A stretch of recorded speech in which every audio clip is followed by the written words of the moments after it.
কুত্তার বাচ্চা, ভিখারির ছেলে, তোর এত সাহস, তুই আমাকে প্রপোজ করিস? তুই আমার বাড়ির কাজের লোক হওয়ারও যোগ্য না, আর আমি তোর সাথে সম্পর্ক করব? এই 3 মাস আমাদের মধ্যে কী ছিল ইসরাত? আমার নাম মুখে নিস না। তোর সাহস কি করে হয়? আমি কি জানতে পারি কেন আজ আমাকে সবার সামনে অপমান করা হলো? আর তুমি কি সত্যি সৎ মায়ের হাতে নির্যাতিত? সব বলতে পারবো না, কিন্তু আমার মা বেঁচে আছে, আর তোর কারণে একদিন আমি অপমানিত হয়েছিলাম, আজ সেটা সুদে আসলে ফেরত দিলাম। এই বিয়ে বন্ধ করো সবাই। অনেকের সন্তান আমার পেটে। এই মেয়ে, তুমি কে আর এসব বাজে বাজে কথা বলছো কেন? জি আঙ্কেল, আমি অনেকের সন্তানের মা হতে চলেছি, আর সে আমাকে ধোকা দিয়ে আজ এই বিয়ে করেছে। প্রমাণ আছে তোমার কাছে? ইসরাত বিন্দুমাত্র দেরি না করে মোবাইলটা এগিয়ে দেয়। আচ্ছা আঙ্কেল, আমরা একই ভার্সিটিতে পড়ি, দেখুন সবার সামনে অনেক আমাকে কিস করছে। স্ক্রিনে ভেসে ওঠে সেই দৃশ্য, বিশ্ববিদ্যালয়ের মাঠ, চারপাশে লোকজন, আর আমি নির্দ্বিধায় ইসরাতকে জড়িয়ে কিস করছি। দৃশ্যটা দেখেই যেন কন্যার বাবার চোখ লাল হয়ে ওঠে। অনিক, এটা কি সত্যি? হ্যাঁ মামা, সত্যি। এই স্বীকারোক্তি যেন আরও বড় বিস্ফোরণ। চারপাশে উত্তেজনার ঢেউ ছড়িয়ে পড়ে। ইসরাত হতভঙ্গ হয়ে যায়। সে পাশে থাকা বান্ধবী নিহার দিকে ফিসফিস করে বলে, দোস্ত, এটা কি হলো? অনেক তো সব মেনে নিল সহজেই। আমি ভেবেছিলাম ও রেগে যাবে, আমাকে থামাতে বলবে, সত্যিটা বলতে অনুরোধ করবে, কিন্তু এখন সব উল্টো। নিহা ঠোঁট বাঁকিয়ে কন্যার দিকে ইঙ্গিত করে বলে, অনেক নিজের ইচ্ছায় এই বিয়ে করছে না, জোর করে দেওয়া হয়েছে, তাই সে সব কিছু চুপচাপ মেনে নিচ্ছে। তুই প্রতিশোধ নিতে এসে উল্টো লাভ করে ফেলেছিস। তুই বুঝলি কিভাবে? একবার কন্যাটাকে ভালো করে দেখ, এটা কি মানুষ নাকি হাতির বাচ্চা? ইসরাত তাকায় আর তার চোখ বিস্ফোরিত হয়ে যায়। বউ সেজে বসে থাকা মেয়েটি অস্বাভাবিক ভারী গড়নের, আমার পাশে যেন সম্পূর্ণ বেমানান, ছোটোখাটো একটা হাতির বাচ্চা। ইসরাত নিচু স্বরে ফিসফিস করে বলে, এই জন্যই অনেক চুপ করে সব মেনে নিয়েছে। ধুর, ভুল হয়ে গেল।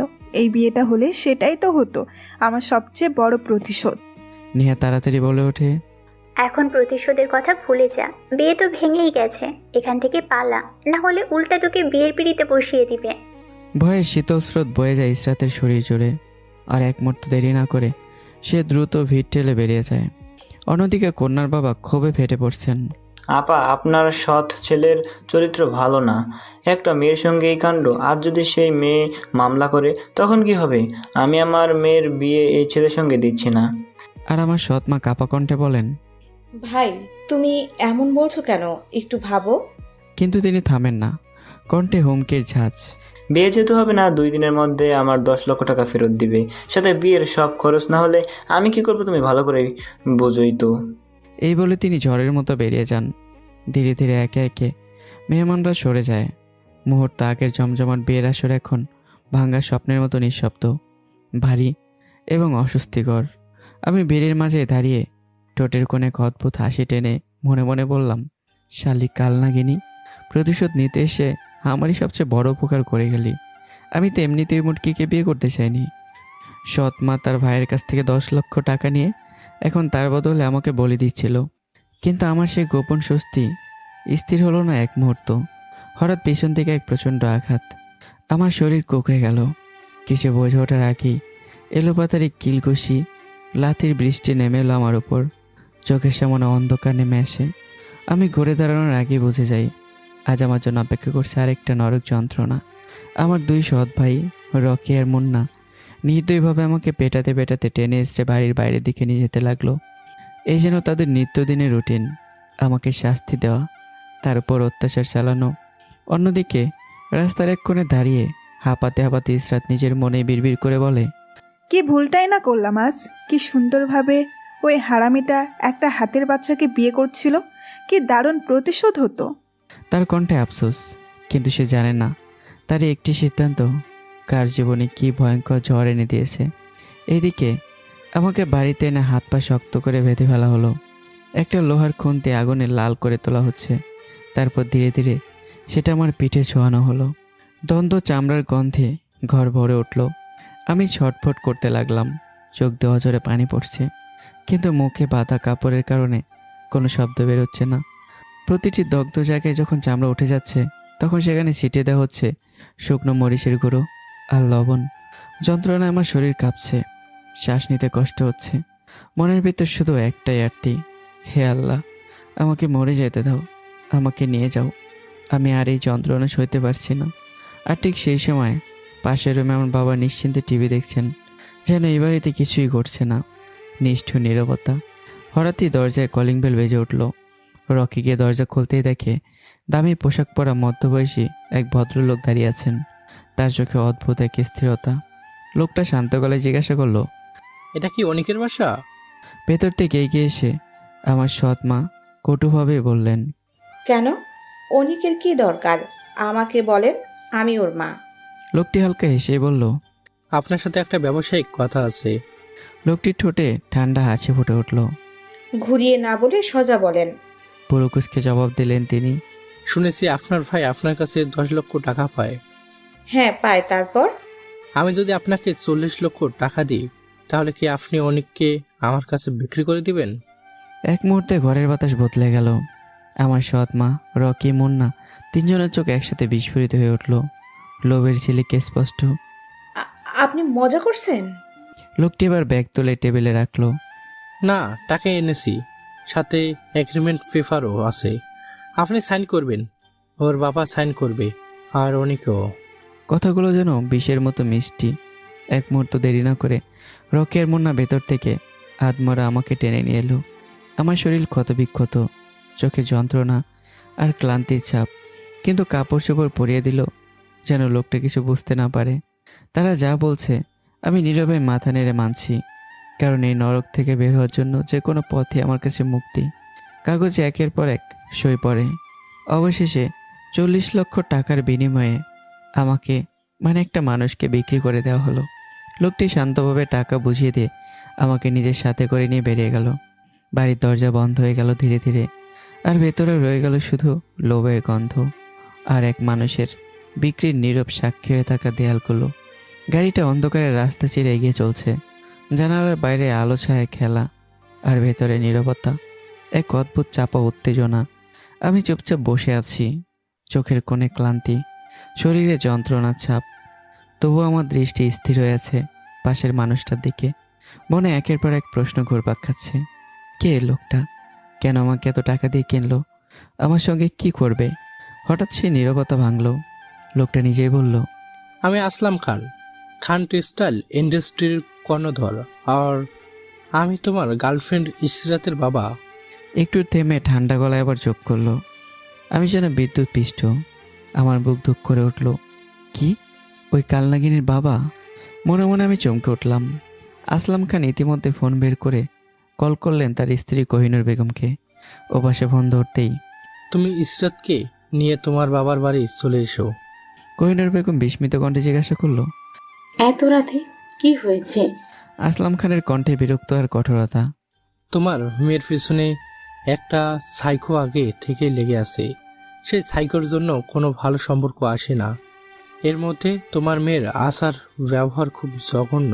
তার উপর আজ যা করেছে, নিজের মুখে বলেছে সে গর্ভবতী, তার বয়ফ্রেন্ডের সন্তান তার গর্ভে। আজ রাতেই ওর সেই বয়ফ্রেন্ডের সঙ্গে গোপনে বিয়ে দিয়ে দিচ্ছি। না, তুমি ভুল বুঝছো। আমার মেয়ে এমন কিছু করতে পারে না। আর ছেলে কি করে কোন বংশে? আসলাম খান ঠান্ডাভাবে বললেন, সব প্রমাণ আমার কাছে আছে। তুমি কিছু বলবে না ওকে, চুপচাপ নিয়ে এসো। আর বড় ভাই ভাবি যান কিছু না জানে, না হলে ওরা সেই সাইকো আবির সব কিছু বলে দিবে। আর যেহেতু ইসরাত আমার একমাত্র মেয়ে, তাই ছেলেটাকে ঘর জামাই রাখবো। এরপর ফোন কেটে যায়। এই কথাগুলো শুনে আমি আর নিজেকে সামলাতে পারি না। হঠাৎ আসলাম খানের পায়ে পড়ে যাই। আঙ্কেল, আপনি চাইলে আমার কিডনি, লিভার, চোখ সব কিছু বিক্রি করে আপনার টাকা তুলে নিন, তবু আমাকে আপনার মেয়ের সঙ্গে বিয়ে দেবেন না। আপনার মেয়েকে বিয়ে করার চেয়ে সুইসাইড করা ভালো। আসলাম খানের চোখ রক্তিম হয়ে ওঠে। এক ধমকে বলেন, চুপ, একদম চুপ। আমি তো বলবো তাই হবে। আমার মেয়ের সঙ্গে ও সব করার সময় মনে ছিল না? আমি মাথা নিচু করে ফেলি। ভেতরে ভেতরে চিৎকার করে উঠতে চাই, আঙ্কেল আমি কিছুই করিনি, সব মিথ্যা। কিন্তু ঠোঁটের ফাঁক দেওয়ার কোনো শব্দ বের হয় না। কিছুক্ষণ পর গাড়ি এসে থামে এক পুরোনো বাড়ির সামনে, মানে ইসরাতের নানার বাড়ি। আমাকে ভেতরে নিয়ে যাওয়া হয়। আমার বুকের ভেতর কেমন অজানা আশঙ্কা জমাট বাঁধে। এর কিছুক্ষণ পর ইসরাত এসে পৌঁছায়। দরজার কাছে দাঁড়িয়ে আছি আমি। আমার সঙ্গে তার চোখাচোখি হয়। মুহূর্তে ইসরাতের চোখ বিস্ফোরিত হয়ে যায়, শরীর স্থির হয়ে যায়, যেন সময় থমকে গেছে। ভয়ে, শুধু ভয়ে, কারণ সে তার বাবাকে খুব ভালো করেই চেনে। আসলাম খান কোনো কথা বাড়ালো না। তিনি মোবাইল বের করে সেই ভিডিও চালিয়ে দেন, যেখানে বিয়ের আসরে দাঁড়িয়ে ইসরাত নিজেই বলেছে, আমার গর্ভে অনেকের সন্তান। ভিডিওর শব্দ যেন দেয়ালে দেয়ালে প্রতিধ্বনিত হয়। ইসরাতের ঠোঁট কাঁপে, কিন্তু কোনো শব্দ বের হয় না। সে যেন বোবা হয়ে গেছে। আমি দাঁড়িয়ে সব দেখছি। আমার চোখে ক্ষোভ, ঘৃণা আর অসহায়তা সব একসাথে জমাট বেঁধেছে। মনে মনে বলি, ওই কালনাগিনীকে বিয়ে করেছে জ্বলন্ত আগুনে ঝাঁপ দেওয়া ভালো। কিন্তু বাস্তবতা এত সহজ নয়। কিছুক্ষণের মধ্যেই কাজী ডাকা হয়। কথা কম, আয়োজনও নেই। সব কিছু হয় গোপনে, দ্রুত আর নিঃশব্দে। আর সেই নীরবতার মধ্যেই আমার আর ইসরাতের বিয়ে হয়ে যায়। দুজন মানুষ যারা একে অপরকে সহ্যই করতে পারে না, তাদের জীবন একসাথে বেঁধে হয়। অতীতে কী হয়েছে আমার আর ইসরাতের মধ্যে, তা একটু পরে জানতে পারবেন। সাথেই থাকুন। ইসরাতের বুকের ভেতর রাগ যেন আগুনের মতো জ্বলছে। দাঁতে দাঁত চেপে মনে মনে গালি দিতে দিতে ফিসফিস করে বলে, শেষমেশ বাবা এই হারামের গলায় আমাকে ঝুলিয়ে দিল। অন্যদিকে আমি চুপচাপ নই। চামড়া জ্বলসে গিয়েছে, তার মধ্যে গুঁড়ো মরিচ ও লবণের যন্ত্রণা আর অপমানের ভারে নুয়ে পড়া মন নিয়ে আমি মনে মনে মিনতি করি, হে আল্লাহ, ওই কালনাগিনীর হাত থেকে আমাকে রক্ষা করো। এই মেয়েটা অনেক ভয়ঙ্কর, বিষাক্ত। হঠাৎ ইসরাতের মনে প্রশ্ন জাগে। চোখ শুরু করে বাবার দিকে তাকিয়ে সে বলে ওঠে, বাবা, তোমাকে সেই ভিডিওটা কে দিয়েছে? আসলাম খান সংক্ষিপ্ত উত্তর দেন, অনেকের বিয়েতে আমার বিয়ে ছিল, সেই ভিডিওটা করে আমাকে পাঠিয়েছে। মুহূর্তে ইসরাতের বুক ধুক করে ওঠে। নিজের পায়ে নিজেই কুড়াল মারলাম। মনে মনে বিড়বিড় করেছে। কিছুক্ষণ পরে আমাদের দুজনকে একসাথে একটা ঘরে পাঠানো হয়। ঘরে ঢুকতেই ভারী নীরবতা। আমার শরীর তখনও ক্ষতবিক্ষত, প্রতিটি নাড়াচড়া যন্ত্রণা ছড়িয়ে পড়ছে। তার উপর নতুন এক বাস্তবতা, এই বাড়িতে এই মেয়ের সঙ্গে ঘর জামাই হয়ে বাকিটা জীবন কাটাতে হবে। এই চিন্তায় যেন বুক চেপে ধরেছে। দরজা বন্ধ হতেই ইসরাত ঘুরে দাঁড়ায়, ঠোঁটে তার ছেলের হাসি, চোখে বিদ্বেষ। কিরে হারামি, কেমন দিলাম? বিয়ে ভাঙলাম, অপমানিত হলি, এখন আবার খানবাড়ির ঘর জামাই। কথাগুলো ছুরির মতো বেঁধে যায়। তবুও আমি নিজের কষ্ট নিজেই গেলে ফেলি। বিশ্বাস কর কালনাগিনী, আমি বিয়েতে রাজি ছিলাম না। ইসরাত ঠোঁট বাঁকায়। ঢং করিস না, টাকার লোভে বিয়ে করতে যাচ্ছিলি, এখন ভেঙে গেছে তাই গল্প বানাচ্ছিস। আমি এবার ক্লান্ত গলায় আবার বলতে শুরু করি, আমার সৎ মা আসলে আমার বড় খালা। মা মারা যাওয়ার পর বাবা তাকে বিয়ে করে। উনি বিধবা ছিলেন, সাথে 2 ছেলে রকি আর মুন্না। তারা আমার থেকে বড়। ওদের পড়াশোনার জন্য আমার মামার কাছ থেকে 10 লক্ষ টাকা ধার নেয়। আর সেই টাকা শোধ করতেই আমাকে তারা মোটা মেয়ের সঙ্গে জোর করে বিয়ে দিচ্ছিল। আমি অনেক চেষ্টা করেছিলাম পালানোর, কোনো রাস্তা পাচ্ছিলাম না। ঠিক তখনই তুই আসলি। তাই সত্যি বলছি, মন থেকে তোকে ধন্যবাদ, ওই হাতির বাচ্চাটার সঙ্গে বিয়ে থেকে আমাকে বাঁচানোর জন্য। কথাগুলো শুনে ইসরাতের বুকের ভিতর কিছু একটা মোচড় দিয়ে ওঠে। রাগ, বিস্ময় নাকি অনুশোচনা। সে কিছুক্ষণ চুপ করে থাকে, তারপর হঠাৎই চুল মুঠো করে ধরে টান দিতে ইচ্ছে করে তার। মনে মনে চিৎকার করে ওঠে, এই হারামিটাকে ফাঁসাতে গিয়ে প্রতিশোধ নিতে গিয়ে উল্টো নিজেই ভেসে গেলাম। ঘরের ভেতর নীরবতা নেমে আসে। দুজন মানুষ, দুজনেই রাগ, কষ্ট আর ভুল বোঝাবুঝি। আর আমাদের মাঝখানে দাঁড়িয়ে আছে এক অদ্ভুত জোর করে বাঁধা সম্পর্ক। কি হয়েছিল আমার আর ইসরাতের মধ্যে? কেন এই ঘৃণা? চলুন ফিরে যাই একটু অতীতে, যেখানে শুরু হয়েছিল এই ভুল বোঝাবুঝি, প্রতারণা আর অদ্ভুত এই সম্পর্কের বীজ। নতুন বিশ্ববিদ্যালয়ে প্রথম দিন। ইসরাত সদ্য ভর্তি হয়েছে। তার স্বভাব রাগী, অদ্ভুত আর নিজের মতো চলা। কারো পরও করে না সে। কেউ তাকে অবজ্ঞা করলে সেটাও সে সহ্য করতে পারে না। একদিন ক্যাম্পাসে বসে আছে ইসরাত আর বাকি তার বান্ধবীগুলো। নেহা হঠাৎ কৌতূহল গলায় বলে, দোস্ত, কালকে নাকি তোকে দেখতে এসেছিল, কি পছন্দ হলো? ইসরাত ঠোঁট বাঁকিয়ে হেসেই বলে, আরে ধুর, ছেলের মা আর বড় বোন এসেছিল, গার্ড দিয়ে ধাক্কা মেরে বের করে দিয়েছি। নেহা চোখ বড় বড় করে তাকায়। কি বলিস? এরা তো আর ভুলেও আসবে না। তুই যে সাংঘাতিক কাজ করলি। আসলে ও আবির ভাইকে লাগিয়ে দেব, সে এইসব শুনলে বিদেশ থেকে চলে আসবে। কে আবির? ওই সাইকোটা? তুই আবার তাকে পছন্দ টছন্দ করিস নাকি? পছন্দ কিছুই না, লোকটা পুরো পাগল।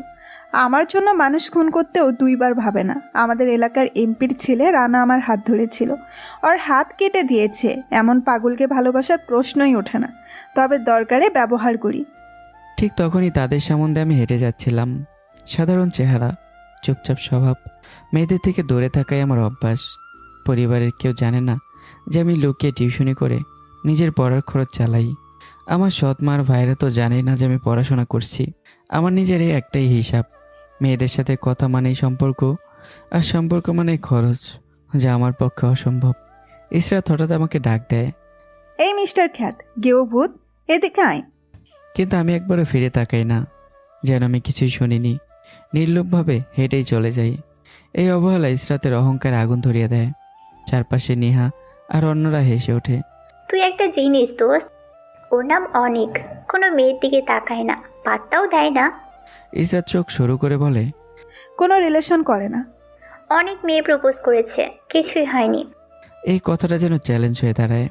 ইসরাত মনে মনে শপথ নেয়, এই ছেলেকে আমি নতজানু করব, ও আমাকে পুরো ভার্সিটির সামনে প্রপোজ করবে, এটা আমার চ্যালেঞ্জ।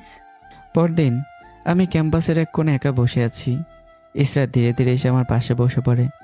আমি অস্বস্তি বোধ করে উঠে যেতে চাইলে ইসরাত হঠাৎ নিচু গলায় বলে, আমি এতিম বলে কি সবাই আমাকে এভাবে এড়িয়ে চলে যায়? কথাটা শুনে আমি থেমে যাই। আমার বুকের ভিতর মসুর দিয়ে ওঠে, কারণ আমি নিজেও তো সৎমায়ের অত্যাচারে বড় হয়েছি। আমি আবারও চুপচাপ বসে পড়ি। কিছুক্ষণ নীরবতার পর ইসরাত বলে, আমি ইশরাত। আমি ভদ্রতার খাতিরে উত্তর দিই, আমি অনেক, লাস্ট ইয়ার। ইসরাত মিথ্যার জাল বুনতে শুরু করে। আমি ফার্স্ট ইয়ার, বাবা ব্যবসায়ী, সৎমায়ের অত্যাচারে কষ্ট করে এখানে পর্যন্ত এসেছি। এই কথাগুলো পুরোটাই বানানো, কিন্তু উদ্দেশ্য একটাই, আমার সহানুভূতি পাওয়া, আর সে সফলও হয়। ইসরাতের কথা শুনে আমার চোখে মায়া জমে ওঠে, কারণ আমার নিজের জীবনও তো একই কষ্টে ভরা। তবে পার্থক্য একটাই, আমি নিজের কষ্ট কাউকে বলি না, আর ইসরাত সেই কষ্টের গল্প বানিয়ে বানিয়ে আমাকে ফাঁদে ফেলতে শুরু করে। এইভাবেই ধীরে ধীরে শুরু হয় আমাদের সম্পর্ক। বন্ধুত্বের আড়ালে এক অদৃশ্য টান, আর সে টানের ভিতরে লুকিয়ে থাকে প্রতারণার ক্ষুদ্র বীজ। প্রতিদিন ইসরাত এসে বসতো আমার পাশে। একই গল্প, তার তথাকথিত সৎ মায়ের অত্যাচার, কষ্ট, অপমান। আর প্রতিনিয়ত সেই গল্পগুলো শুনতে শুনতে আমি আরও একটু জড়িয়ে পড়তাম তার মায়ের জালে। সহানুভূতি, সেখান থেকে জন্ম নেয় দুর্বলতা, আর দুর্বলতা থেকে ভালোবাসা। একদিন বিকেলে নরম আলোয় ক্যাম্পাসের এক কোণে বসে আমি হঠাৎ জিজ্ঞাসা করলাম, আচ্ছা ইসরাত, তোমার জীবনে সবচেয়ে বড় সাহস কি? ইসরাত কিছুক্ষণ চুপ থাকে, তারপর ধীরে বলে, একটা মনের মতো জীবনসঙ্গী, যে শুধু আমাকে ভালোবাসবে। আমি তার নিঃশ্বাস হয়ে থাকবো। টাকা পয়সা, ধন সম্পদ কিছুই লাগবে না, শুধু তার মনে আমার জন্য অফুরন্ত ভালোবাসা থাকলেই হবে। কথাগুলো যেন সরাসরি গিয়ে আঘাত করে আমার হৃদয়ে। আমার ঠোঁটে অজান্তে হাসি ফুটে ওঠে, চোখে ভেসে ওঠে এক অদেখা ভবিষ্যৎ, যেখানে ইসরাত আছে আর আমি নিজেও। ইসরাত আবারও বলে, একটু নিঃশ্বাস ফেলে, কিন্তু মনে হয় না এমন কাউকে পাবো। কেন পাবে না? অবশ্যই পাবে, একটু অপেক্ষা করো। কিন্তু পরক্ষণ ইসরাতের কণ্ঠে বিষণ্ণতা নেমে আসে। আমার সৎ মা বাবার সম্পত্তি দখল করতে চাই, তাই তাড়াতাড়ি আমায় বিয়ে দেওয়ার জন্য পাত্র খুঁজছে। এই কথাটা শুনেই আমার বুকটা হঠাৎ ভারী হয়ে ওঠে। এক অদ্ভুত ভয় আমাকে গ্রাস করে। তবুও সাহস সঞ্চয় করে জিজ্ঞাসা করি, তুমি কাউকে পছন্দ করো ইসরাত? ইসরাত নিচু গলায় বলে, হ্যাঁ করি, কিন্তু সে আমাকে পছন্দ করে না। আমার বুক ধুক করে ওঠে, কণ্ঠ যেন কেঁপে যায়। কে? নামটা বলো। ইসরাত ধীরে আমার চোখের দিকে তাকায়, তারপর খুব আস্তে বলে, যদি বলি সেটা তুমি বিশ্বাস করবে? মুহূর্তটাই যেন থেমে যায়। আমি বিস্ময়ে তাকিয়ে থাকি। আমিও তোমাকে পছন্দ করি, কিন্তু তুমি করো, এটা বিশ্বাস হচ্ছে না। আমার কথা শেষ হতেই হঠাৎ ইসরাত এগিয়ে এসে আমার ঠোঁটে ঠোঁট বসিয়ে দেয়। একটা মুহূর্ত, দুইটা মুহূর্ত, সময় যেন থেমে থাকে সেই স্পর্শে। 2 মিনিট পর ইসরাত সরে গিয়ে মুচকে এসে বলে, এখন বিশ্বাস হয়েছে, কিন্তু আমি কিভাবে বিশ্বাস করব তুমি সত্যি আমাকে ভালোবাসো? আমি তখন পুরোপুরি ডুবে গেছি অনুভূতির গভীরে। আমি নিঃসংকোচে বলি, কি করলে তুমি বিশ্বাস করবে বলো, আমি তাই করব। ইসরাতের চোখে তখন খেলা করে এক অদ্ভুত ঝিলিক, যেটা আমি তখনও বুঝতে পারিনি। সে ধীরে বলে, তুমি আগামীকাল সকাল ঠিক 10টায় ভার্সিটির মাঠে সবার সামনে আমাকে প্রপোজ করবে। তোমার ভালোবাসার কথা গুছিয়ে বলবে, তাহলে আমি বিশ্বাস করব। আমি একটু দ্বিধা না করে বলি, ঠিক আছে, এতে যদি তুমি খুশি হও আমি করব। আগামীকাল সকাল 10টায় তুমি প্রস্তুত থাকবে। আমি কিছু বুঝতে পারলাম না যে আমি কতটা ভয়ঙ্কর এক খেলায় পা দিয়ে ফেলেছি। আমার চোখে তখন শুধু ভালোবাসা, বিশ্বাস আর একটুখানি স্বপ্ন। আমি ধীরে ধীরে সেখান থেকে চলে যাই, হৃদয়ে ভরা আশায়, আগামীকালকে নিজের জীবনে সবচেয়ে বড় দিন ভেবে। আর ঠিক তখনই ইসরাতের ঠোঁটের কোণে ফুটে ওঠে এক শয়তানি হাসি, চোখে ঝিলিক দেয় কুটিল আনন্দের। সে নিচু স্বরে নিজেকেই বলে, মিস্টার গেও খ্যাত অনেক, কাল খেলা জমবে, আমি পুরো প্রস্তুত। আমি সেদিন বাড়িতে ঢুকেছিলাম এক অদ্ভুত আনন্দ নিয়ে, মনে ভালোবাসার আলো, আগামী দিনের স্বপ্ন। কিন্তু সেই আলো টিকলো না এক মুহূর্ত। দরজার ভেতর পা রাখতেই হঠাৎই ধাক্কা লাগে রকির সঙ্গে। রকির হাত থেকে মোবাইল ছিটকে পড়ে মেঝেতে, টাচ স্ক্রিনে ফাটল ধরে যায়। মুহূর্তেই বিস্ফোরিত হয় রকি। কুত্তর বাচ্চা, এত বড় সাহস তোর! আমার মোবাইল ফেলে দিলি বিচম্মা! তার গলায় বিষ, চোখে আগুন। এই অপমান সহ্য করতে না পেরে আমি বলি, রকি ভাই, গালি দিবেন না। এই এতটুকু প্রতিবাদী যেন আগুনে ঘি ঢেলে দেওয়ার মতো। রকি ধাক্কা দিতে দিতে এগিয়ে আসে। কি করবি হুম? তুই বিচম্মা, তোর জন্মেরই ঠিক নাই। শব্দগুলো ছুরির মতো বিঁধে যায় আমার বুকের ভেতর। হঠাৎই সব কিছু ভেঙে যায়। আমি নিজেকে সামলাতে পারি না, ঝাঁপিয়ে পড়ি। এলোপাতারি ঘুষি মারতে থাকে রকিকে। ঠিক তখন এসে হাজির হয় মুন্না। দুজন মিলে চেপে ধরে আমাকে। তারপর শুরু হয় নির্মম প্রহার। ঘরের এক কোণে দাঁড়িয়ে সব কিছু দেখছে আমার বাবা আর সৎমা। তারা নিশ্চুপ। হঠাৎই সৎমা তীক্ষ্ণ কণ্ঠে বলে ওঠেন, তুই আমার ছেলেদের গায়ে হাত তুলিস? তোর এত বড় সাহস! আমার চোখ লাল হয়ে ওঠে। বুকে জমে থাকা আগুন যেন একসাথে বেরিয়ে আসে। এটা আমার বাড়ি, আমার বাবার বাড়ি। আপনাকে বিয়ে করা হয়েছে আমার দেখাশোনা করার জন্য, কিন্তু আপনি আমার বাবার টাকায় নিজের দুই ছেলেকে মানুষ করছেন, সব কিছু দিচ্ছেন, সব চাওয়া পাওয়া পূরণ করছেন। আর আমি কিছুই পাচ্ছি না। আপনি আমার মায়ের বড় বোন আর বিধবা ছিলেন। সবাই মনে করেছে আপনার সাথে বাবার বিয়ে হলে যেমন আপনার দুই ছেলেও বাবা পাবে, তেমন আমি মা পাবো। কিন্তু রকি, মুন্না ভাই বাবা পেলেও আমি মা পাইনি। রকি আর মুন্না কি আমার বাবার সন্তান? ওরা তো আপনার আগের স্বামীর সন্তান। তাহলে ওরা আমার বাবার টাকার ইনকামে সব কিছু পাচ্ছে, কিন্তু আমি কেন পাচ্ছি না? কথাগুলো যেনই বজ্রপাত। বাবা স্তব্ধ হয়ে যায়। আর আমার সৎ মা, তিনি রাগে একদম ফেটে যাচ্ছেন। রকি, মুন্না, দাঁড়িয়ে আছিস কেন? এই বেজন্মাটাকে বেঁধে ফেল। মুহূর্তেই তারা আমাকে দড়ি দিয়ে বেঁধে ফেলে। আমার শার্ট ছিঁড়ে ফেলা হয়, উন্মুক্ত হয়ে যায় পেট। ঘরের ভিতর অদ্ভুত নীরবতা নেমে আসে, ঝড়ের আগে নিস্তবতা। কিছুক্ষণ পর আমার সৎমা ফিরে আসে, হাতে লাল হয়ে জ্বলতে থাকা গরম খুন্তি। লোহার সেই খুন্তি এতটাই উত্তপ্ত যে তার রঙও রক্তিম হয়ে উঠেছে। আমার গলা শুকিয়ে যায়, চোখে ভয়ের ছাপ। আমার সৎমা ধীরে ধীরে এগিয়ে এসে বলে, তোর এত সাহস, আমার ছেলেদের দিকে চোখ তুলে তাকাস, তাদের গায়ে হাত তুলিস? কথা শেষ না হতেই ছ্যাত, গরম খুন্তি আমার পিঠে। একটা হৃদয় বিদারক চিৎকার ছড়িয়ে পড়ে পুরো ঘরে। যন্ত্রণার তীব্রতায় আমার শরীর কেঁপে ওঠে, যেন প্রাণটাই বেরিয়ে যাবে। রকি, মুন্না, এমনকি আমেনা বেগমও মুহূর্তের জন্য কান চেপে ধরে, কিন্তু এ অত্যাচার থামে না। খুন্তিটা যখনই টেনে সরানো হয়, সাথে উঠে আসে পুড়ে যাওয়া চামড়া। নিচে লাল টকটকে মাংস স্পষ্ট হয়ে ওঠে। আমি ছটফট করতে থাকি, তোমাদের আল্লাহর দোহাই রাখে, প্লিজ, আমি আর পারছি না। কিন্তু আমার এই আরতি যেন দেয়ালে লেগে ফিরে আসে। আমেনা বেগম এবার কাঁচামরিচ লবণে কষলে সে পোড়া জায়গায় ঘষতে থাকে। যন্ত্রণা আর কোনো ভাষা প্রকাশ করার মতো নয়। আমার চোখ উল্টে যায়, শরীর ঢলে পড়ে। শেষ পর্যন্ত আমি অজ্ঞান হয়ে যাই। ঘরের ভেতর তখন শুধু পোড়া মাংসের গন্ধ আর এক অসহায় মানুষের নিঃশব্দ আর্তনাদ ভেসে বেড়াচ্ছে। পরদিন সকাল, আমার জ্ঞান ফিরতেই শরীরের প্রতিটি অংশ যেন বিদ্রোহ শুরু করলো। পিঠের পোড়া ক্ষত, হাত পায়ের ব্যথা, সব মিলে যেন দেহটা নিজের নেই। কষ্ট করে পাশ ফিরতেই চোখ পড়ে আমার পুরোনো বাটন ফোনের দিকে। সকাল 9টা। মুহূর্তেই মনে পড়ে যায় সব কিছু। গত রাতে নির্মম অত্যাচার আর আজকের সেই প্রতিশ্রুতি, ইসরাতকে সবার সামনে প্রপোজ করা। একটা গভীর শ্বাস নেই, যন্ত্রণাকে উপেক্ষা করে উঠে বসি। মুখে একটু পানি দেই, তারপর একটা পুরনো গেঞ্জি গায়ে তুলি।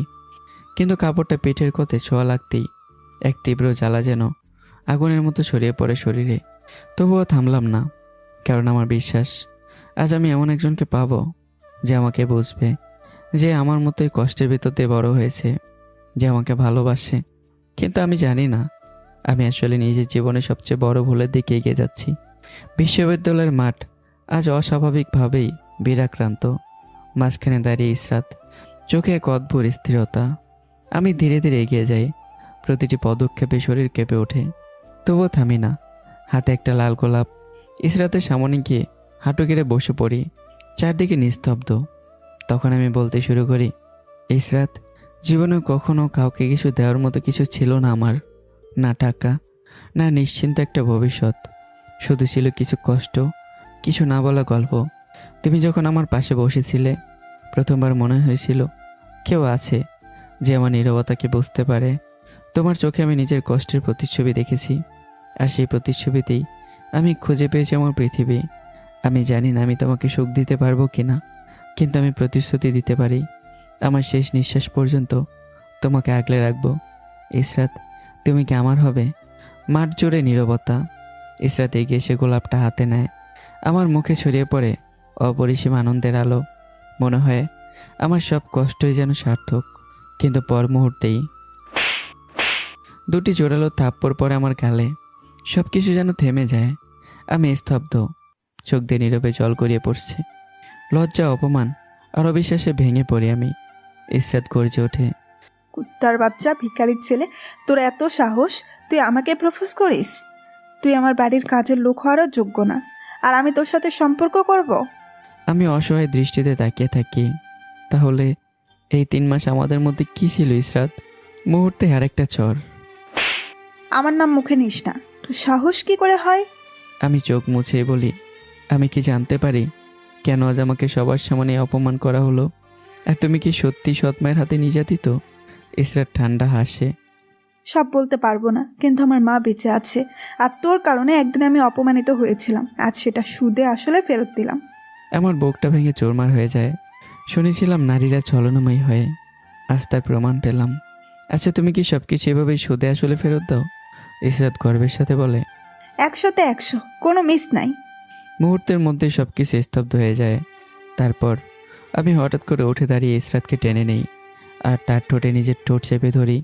চারদিকে স্তব্ধ। নিহার পুরো বিশ্ববিদ্যালয়ের সবাই যেন পাথর হয়ে আছে। সময়ের হিসাব হারিয়ে যায়। 1, 2, 3, 4 মিনিট। তারপর আমি ধীরে ধীরে ইসরাতকে ছেড়ে দিই। ইসরাত হাঁপাতে হাঁপাতে চিৎকার করে ওঠে, কুত্তার বাচ্চা! কিন্তু কথা শেষ হওয়ার আগেই আমি একের পর এক গুনে গুনে 6টা চর বসিয়ে দিই তার গালে। চারপাশে নিস্তবতা নেমে আসে। মিস ইসরাত, এখন সব কিছু সুদে আসলে ফেরত দিলাম। পারলে এগুলো তুমি আবার রিটার্ন করো, তাতে আমার কোনো সমস্যা নেই। তখন আমি আবার রিটার্ন করব। এভাবেই চলবে। আমার চোখে আর এখন কোনো ভালোবাসা নেই, শুধু ভাঙ্গা বিশ্বাসের ঠান্ডা আগুন। সেদিন ভালোবাসা মরে যায়, আর জন্ম নেয় ঘৃণা, প্রতিশোধ আর এক অনিবার্য সংঘর্ষের গল্প। আমার সেই অপ্রত্যাশিত প্রতিক্রিয়ায় পুরো ভার্সিটি যেন স্তব্ধ হয়ে গিয়েছিল। কারো মুখে ছিল না কোনো কথা, শুধু বিস্ময়, শক আর চাপা গুঞ্জন। নেহা নিচু গলায় ফিসফিস করে বলে, এই ছেলেটাকে আমরা সহজ সরল ভাবছিলাম, কিন্তু এটা তো পুরোই জ্বলন্ত আগুন, যেখানে হাত দিলে পুরো ছাই হয়ে যাবে। ইসরাতের চোখে তখন আগুন জ্বলছে। অপমান, রাগ, প্রতিশোধ সব মিলে সে যেন অন্য মানুষ। দাঁতে দাঁত চেপে বলে ওঠে, কুত্তার বাচ্চা, তোর এই অপমান আর থাপ্পড় সুদে আসলে ফেরত না দিতে পারলে আমি আমার নামই বদলে ফেলবো। আমি থেমে তাকাই তার দিকে, চোখে অদ্ভুত ঠান্ডা কঠোরতা। আমাকে অন্য 10টা সহজ সরল ছেলে ভেবো না ইসরাত, তাহলে জীবনের সবচেয়ে বড় ভুল করবে। এই বলে আমি হাঁটা শুরু করি। আমার চোখ দিয়ে নীরবে জল গড়িয়ে পড়ছে। হৃদয়টা যেন ভেঙে টুকরো টুকরো হয়ে গেছে। পেছনে হাসাহাসি, ফিসফাস ইসরাতকে নিয়েই। ইসরাত রাগে ফুঁসতে ফুঁসতে সে ওখান থেকে চলে যায়। আমি বাড়িতে ফিরে একা বসে থাকি অন্ধকারে। মনে মনে বলি, ইসরাত, তোমার আমার মন নিয়ে খেলা উচিত হয়নি। এরপর আমি আর ভার্সিটি যাই না। ফাইনাল পরীক্ষা শেষ, এখন শুধু রেজাল্টের অপেক্ষা। সত্যি বলতে আমি এতদিন যেতাম শুধু ইসরাতের জন্যই। সময় গড়ায়, 1 মাস পরে রেজাল্ট বের হয়। আমি ফার্স্ট ক্লাস পাই, কিন্তু আমার জীবনে খুশি আসার আগেই আবারও নামে অন্ধকার। একদিন হঠাৎ সৎ মা আমেনা বেগম দরজা বন্ধ করে বলে, আগামীকাল তোর মামাতো বোন ময়ূরীর সাথে তোর বিয়ে, তাই তুই এই রুমে বন্দি থাকবি। আমি যেন আকাশ থেকে পড়ি, চিৎকার করে বলে উঠি, আমি মরে গেলে ওই মুটকে হাতির বাচ্চাকে বিয়ে করব না। আমেনা বেগম ঠান্ডা গলায় বলে, আগে বিয়ে কর, তারপর মর, আমার কোনো সমস্যা নেই। পরদিন বিয়ের আয়োজনে জমে ওঠে। রকের মুন্না জোর করেই আমাকে শেরওয়ানি পরিয়ে দেয়। আমি শেষ চেষ্টা করি। আপনি মামার কাছ থেকে 10 লক্ষ টাকা নিয়েছেন আপনার ছেলেদের জন্য, সেই টাকার জন্য আমি কেন ওই মেয়েকে বিয়ে করব? রকি ভাই মুন্না ভাইকে বলুন, তাদের মধ্যে কেউ বিয়ে করুক। আমেনা বেগম হেসে ওঠে। না না, এত মোটা মেয়েকে আমার ছেলের বউ করব, এটা তোরই যোগ্য। এই কথার পর আর কিছু বলার থাকে না। আমি চুপ হয়ে যাই, কারণ আমি জানি এই বাড়িতে আমার কথা কেউ শুনবে না। আমি পালানোর চেষ্টা করি কিন্তু পারি না। রকের মুন্না আমাকে পাহারা দিচ্ছে, যেন আমি কোনো বন্দির আসামি। অন্যদিকে এই খবর পৌঁছে যায় ইসরাতের কাছে। তার চোখে আবার সেই চেনা আগুন জ্বলে ওঠে। সে নিহাকে নিয়ে পরিকল্পনা করে, একটা ভয়ঙ্কর পরিকল্পনা। বিয়ের আসরে সে চিৎকার করে বলবে, আমি অনেকের সন্তানের মা হতে চলেছি। আমাদের অনেক দিনের সম্পর্ক, প্রমাণ হিসেবে ভার্সিটির মাঠে কিসের ভিডিও আছে। নিহা কিছুক্ষণ চুপ করে থাকে, তারপর ধীরে বলে, দোস্ত, এটা কিন্তু অনেক বড় কিছু হয়ে যাবে। ইসরাত ঠোঁট বাঁকিয়ে হাসে। ও আমাকে সবার সামনে অপমান করেছে, এবার আমি ওকে শেষ করে দেব। যখন সবাই ওই হারামিটাকে অপমান করবে, তার চরিত্র নিয়ে কথা বলবে, কনের পরিবার পিটাবে, তখন আমি পালিয়ে চলে আসবো। তার চোখে তখন আর কোনো দ্বিধা নেই, আছে শুধু প্রতিশোধ। কিন্তু ইসরাত মনের অজান্তেই আমার উপকার করতে চলেছে। এদিকে আমি একবার তাকাই আমার হবু স্ত্রীর দিকে, তারপর ধীরে ধীরে চোখ তুলি আকাশের দিকে। মনে মনে বলি, এই মুটকিকে বিয়ে করা মানে তো সারা জীবন একটা হাতির বাচ্চা লালন পালন করা। যেভাবেই হোক আমার পালাতে হবে। কিন্তু চারপাশে চোখ বুলাই, তাতে আমার আশাই যেন ভেঙে যায়। রকের মুন্না ঠিক যেন দেহরক্ষী হয়ে দাঁড়িয়ে আছে, এক পা নড়ার সুযোগ নেই। সব দরজা যখন বন্ধ, ঠিক তখনই একটা বজ্রধ্বনির মতো চিৎকার। এই বিয়ে থামান, এই বিয়ে হবে না। আমি অনেকের সন্তানের মা হতে চলেছি। সমস্ত আসর থমকে যায়। আমি বিস্ময়ে তাকিয়ে থাকি, তারপর ধীরে ধীরে মুখ তুলে আকাশের দিকে তাকিয়ে মুচকি এসে ফেলি। নিজের অজান্তেই ইসরাত তার জীবনের সবচেয়ে বড় উপকারটা আমার করে ফেলেছে। এরপরের ঘটনা তো সবাই জানেনি। এখন বর্তমান। ইসরাত বুড়োকুসকে আমার দিকে তাকিয়ে বলে, আচ্ছা, তোর সাথে ওই মুটকির বিয়ে দিতে চাচ্ছিল কেন তোর পরিবার? আমার সৎ মা আসলে আমার বড় খালা। উনি বিধবা ছিলেন। মা মারা যাওয়ার পর বাবা তাকে বিয়ে করে। তার আগের স্বামীর 2 ছেলে, রকি আর মুন্না। ওদের ভবিষ্যতের জন্যই আমার মামার কাছ থেকে 10 লক্ষ টাকা ধার নেয়। সেই টাকার জন্য আমাকে জোর করে ওই মামাতো বোনটার সাথে বিয়ে দিচ্ছিল। আমি পালানোর অনেক চেষ্টা করেছি, কিন্তু পারিনি। ঠিক তখনই তুই কাল নাগিনে এসে আমার এই কঠিন কাজটা সহজ করে দিলি। কথাগুলো শুনেই ইসরাতের মাথায় যেন আগুন ধরে যায়। ওর আগে নিজের চুল টানতে থাকে। আমি সাথে সাথে মজা করে বলে উঠি, আরে আরে কি করছিস মিস কালনাগিনী? টাকলি হয়ে গেলে কিন্তু সবাই বলবে অনেকের বউ টাকলি। এই বলে আমি অট্টহাসিতে ফেটে পড়ি। ইসরাত চোখ রাঙিয়ে বলে, অনেকের বউ? ছি, বৌমাই ফুট। রাগে একটা বালিশ ছুঁড়ে মারে আমার দিকে। নে, এটা নিয়ে নিচে শুয়ে পড়। আমি বালিশটা হাতে নিয়ে কিছুক্ষণ চুপ থাকি। পিঠের পোড়া ক্ষতটা যেন আবারও জ্বলে ওঠে। মনে মনে ভাবি, এই অবস্থায় নিচে শোয়া মানে আবারও নরক যন্ত্রণা ভোগ করতে হবে। এই কাল নাগিনি, আমি উপরে শোবো। তোর ইচ্ছে হলে আমার পাশে শো, না হলে নিচে শো। আর বেশি বাড়াবাড়ি করলে সরাসরি শ্বশুর মশাইয়ের কাছে চলে যাব। কথাটা যেন সোজা ইসরাতের অহংকারে লাগে। সে কিছুক্ষণ চুপ করে থাকে, তারপর অনিশ্বাস সত্ত্বেও বিছানার একপাশে শুয়ে পড়ে। মাঝখানে একটা কোল বালিশ দিয়ে চোখ বন্ধ করে তাতে দাঁত চেপে মনে মনে বলে, মিস্টার হারামি, তোর জীবনটাকে আমি জাহান্নাম বানিয়ে ছাড়বো। আর অন্য পাশে আমি চুপচাপ শুয়ে থাকি, চোখ বন্ধ, কিন্তু ঘুম নেই। দুজন মানুষ এক বিছানায়, কিন্তু মাঝখানে যেন এক অদৃশ্য যুদ্ধরেখা, যেখানে ভালোবাসা নেই, শুধু প্রতিশোধ, রাগ আর অজানা এক ভবিষ্যতের অপেক্ষা। সকালটা যেন শুরু হলো বিস্ফোরণ দিয়ে। ইসরাতের ঘরের দরজায় ঠাস করে খুলে ভেতরে ঢুকে পড়ে তার চাচাতো বোন আয়শা, একদম নক না করেই। আর পরের মুহূর্তেই তার চোখ পড়ে বিছানায় শুয়ে থাকা দুজন মানুষের উপর। একটা তীব্র চিৎকার করে ওঠে আর কেঁপে ওঠে পুরো বাড়ি। চিৎকার শুনে ঘুম ভেঙে যায় আমার আর ইসরাতের। আমরা কিছু বোঝার আগেই এক এক করে সবাই এসে ভিড় করে সেই ঘরে। ইসরাত বিরক্ত হয়ে উঠে বসে। রুমে ঢোকার আগে নক করতে পারিস না? এত চিৎকার করলি কেন? তার জেঠিমা কড়া গলায় জিজ্ঞাসা করে। তোর সাথে এটাকে? পরিস্থিতি আরও জটিল হওয়ার আগেই আসলাম খান এগিয়ে এসে শান্ত গলায় বলেন, এটা ইসরাতের স্বামী, গতকালই ওদের বিয়ে হয়েছে। কথাটা যেন আবারও এক দফা বিস্ফোরণ ঘটায়। আসলাম খানের বড় ভাই আকরাম খান রেগে গিয়ে বলেন, এই বাড়ির বড় মেয়েকে বিয়ে দিলি আর আমাদের বললি না? আর আবির যদি জানতে পারে ইসরাতের বিয়ে হয়ে গেছে, তুই জানিস তো কি হবে? সব তছনছ করে দেবে। আসলাম খান এবার গম্ভীর হয়ে বলেন, ভাইয়া, তোমাদের আদরের ভাতিজি 2 মাসের অন্তঃসত্ত্বা। এটা জানার পর আর দেরি করিনি। আর আপাতত সবাই এই বিয়ের ব্যাপারটা আবরের কাছ থেকে গোপন রাখবে। ঘরের ভেতর নীরবতা নেমে আসে। আকরাম খান কিছুক্ষণ তাকিয়ে থেকে বলেন, ঠিক আছে, আর জামাই তুমি একটু পরে আমার সাথে দেখা করবে। আমি চুপচাপ মাথা নাড়ি। একসময় আয়েশা ঠোঁট বাঁকিয়ে বলে ওঠে, দুলাভাই, আপনার তো পরে কপাল। এমন জল্লাদ মেয়ে বিয়ে করার চেয়ে চিরকুমার থাকাই ভালো ছিল।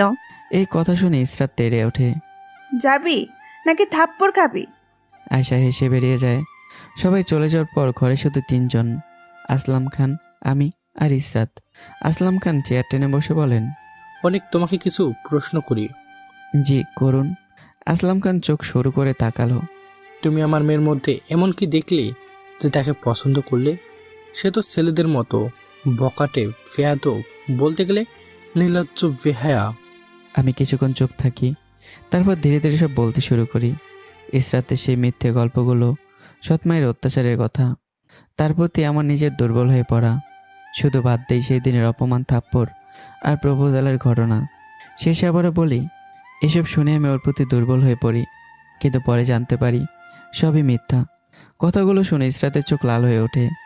রাগে তার শরীর কাঁপতে থাকে, তবুও তার বাবার সামনে কিছু বলতে পারে না। আসলাম খান আবারও প্রশ্ন করেন, তোমাদের বিচ্ছেদ হলো কিভাবে? আমি একটু থামি, তারপর সুযোগ বুঝে আরও আগুনে ঘি ঢালি। আমি জানতে পারি ইসরাত আমি ছাড়া আর অনেক ছেলের সাথেই সম্পর্কে জড়িত, তাই আমি নিজে ব্রেকআপ করি। এবার ইসরাত যেন ফেটে পড়বে, কিন্তু নিজেকে ধরে রাখে অনেক কষ্ট করে। আসলাম খান গম্ভীর নিঃশ্বাস ফেলে বলেন, ওর মতো মেয়ে জন্ম দেওয়া আমার জীবনের সবচেয়ে বড় ভুল। আমি কখনো চাইতাম না জোর করে ওর সাথে তোমার বিয়ে হোক। আমি চাই না ওকে বিয়ে করে তোমার জীবন নষ্ট হোক। তারপর একটু থেমেই কড়া কণ্ঠেই, কিন্তু বিয়ের আগে তোমরা এসব করেছো? আচ্ছা আঙ্কেল, আমি বুঝতে পারছি, আর কিছু বলতে হবে না। এদিকে ইসরাত মনে মনে ফুঁসছে, হারামির বাচ্চা, আমার নামে নালিশ করিস? তোর খবর আছে। ঠিক তখনই আসলাম খান তাকিয়ে বলে ওঠেন, ইশরাত, মনে মনে গালি দেওয়া হলে যা ফ্রেশ হয়ে আয়। ইসরাত চমকে ওঠে, মনে মনে ভাবে, এই মানুষটার জন্য একটু মনে মনে কথাও বলতে পারি না, সব কিছু বুঝে যায়। চুপচাপ উঠে ঘর থেকে বেরিয়ে যায়। ইসরাত বেরিয়ে যেতেই আসলাম খান আবার আমার দিকে তাকান, কণ্ঠ এবার অনেকটা নরম। অনেক, তুমি আবার ভার্সিটিতে ভর্তি হবে, বিজনেসে মাস্টার্স করবে, আর তোমাকে আমি পূর্ণ স্বাধীনতা দিলাম। ইশরাতকে ভয় পাওয়ার দরকার নেই। তিনি ধীরে ধীরে উঠে দাঁড়ান। ভবিষ্যতে তুমি আমার ব্যবসা সামলাবে। কথাগুলো যেন আমার জীবনের মোড় ঘুরিয়ে দেয়। আসলাম খান বেরিয়ে যান। আমি কিছুক্ষণ স্থির দাঁড়িয়ে থাকি, তারপর ধীরে ধীরে ঘর থেকে বেরিয়ে খুঁজতে খুঁজতে এগিয়ে যাই আকরাম খানের রুমের দিকে। আমি ধীরে ধীরে গিয়ে দরজায় নক করি। ভেতর থেকে ভেসে আসে ভারী গলা, ভিতরে আসো। দরজা ঠেলে ঢুকতেই আকরাম খান গম্ভীর দৃষ্টিতে তাকায় আমার দিকে। কিছুক্ষণ চুপ থেকে বলেন, জামাই, আমাদের এই পরিবারের বড় ছেলে আবির, লোকজন তাকে সাইকো বলে, এক রকমের পাগল। আর সত্যি বলতে সেই আমাদের জীবনের সবচেয়ে বড় পাপ। কথাগুলো শুনে আমার বুকের ভিতর হালকা কাঁপন ধরে। আমি চুপচাপ দাঁড়িয়ে থাকি। আকরাম খান আবারও বলেন, ইসরাতের জন্য সে পাগল, একেবারে উন্মাদ। এখন পর্যন্ত 3 জনের হাত কেটে দিয়েছে শুধু ইসরাতের হাত ধরা অপরাধে। এর মধ্যে একজন ছিল বড় পুলিশ অফিসার, আর কার কত হাত পা ভেঙেছে তা হিসেবও নেই। ঘরের বাতাস ভারী হয়ে ওঠে, আমার গলা শুকিয়ে আসে, কিন্তু আমি নিজেকে সামলাই, কারণ আমি এমন নির্যাতন দেখেছি যা আমার ভয়টাকে অনেকটা কমিয়ে দিয়েছে। আকরাম খান একটু নরম হয়ে বলল, তবে আপাতত চিন্তা নেই, আবির লন্ডনে আছে, সহজে দেশে আসতে পারবে না। কিন্তু ইসরাতের সাথে তুমি কিভাবে সংসার করবে সেটা বুঝতে পারছি না। মেয়েটা খুব বেপরোয়া। আমি মাথা নিচু করে শান্ত গলায় বললাম, জি আঙ্কেল, আমি চেষ্টা করব ওকে ভালো করার। ইনশাল্লাহ পারবো। ঠিক তখনই পেছন থেকে আসলাম খানের গলা ভেসে আসে। এই একটা কথাই তোমাকে আমার মনের মধ্যে জায়গা করে দিয়েছে। আমি ঘুরে তাকাই। আসলাম খান এগিয়ে এসে বলেন, তোমার যা প্রয়োজন আমি সব দেব, কিন্তু আমার মেয়েটাকে ঠিক করতে হবে, ওকে মানুষ করতে হবে। আমি সর্বোচ্চ চেষ্টা করব আঙ্কেল। আসলাম খান পকেট থেকে একটা চাবি আর একটা কার্ড বের করে আমার হাতে দেন। এই নাও বাইকের চাবি, আর এটা ক্রেডিট কার্ড। নিজের জন্য যা লাগে কিনে নিও। আর তোমার হাত খরচ, তুমি আমাদের কোম্পানির ভবিষ্যৎ সিইও। একটু থেমে আসলাম খান, আর আমি তোমার জন্য মাস্টার্সে ভর্তির সকল ব্যবস্থা করে দিয়েছি। আগামীকাল থেকে ক্লাস শুরু।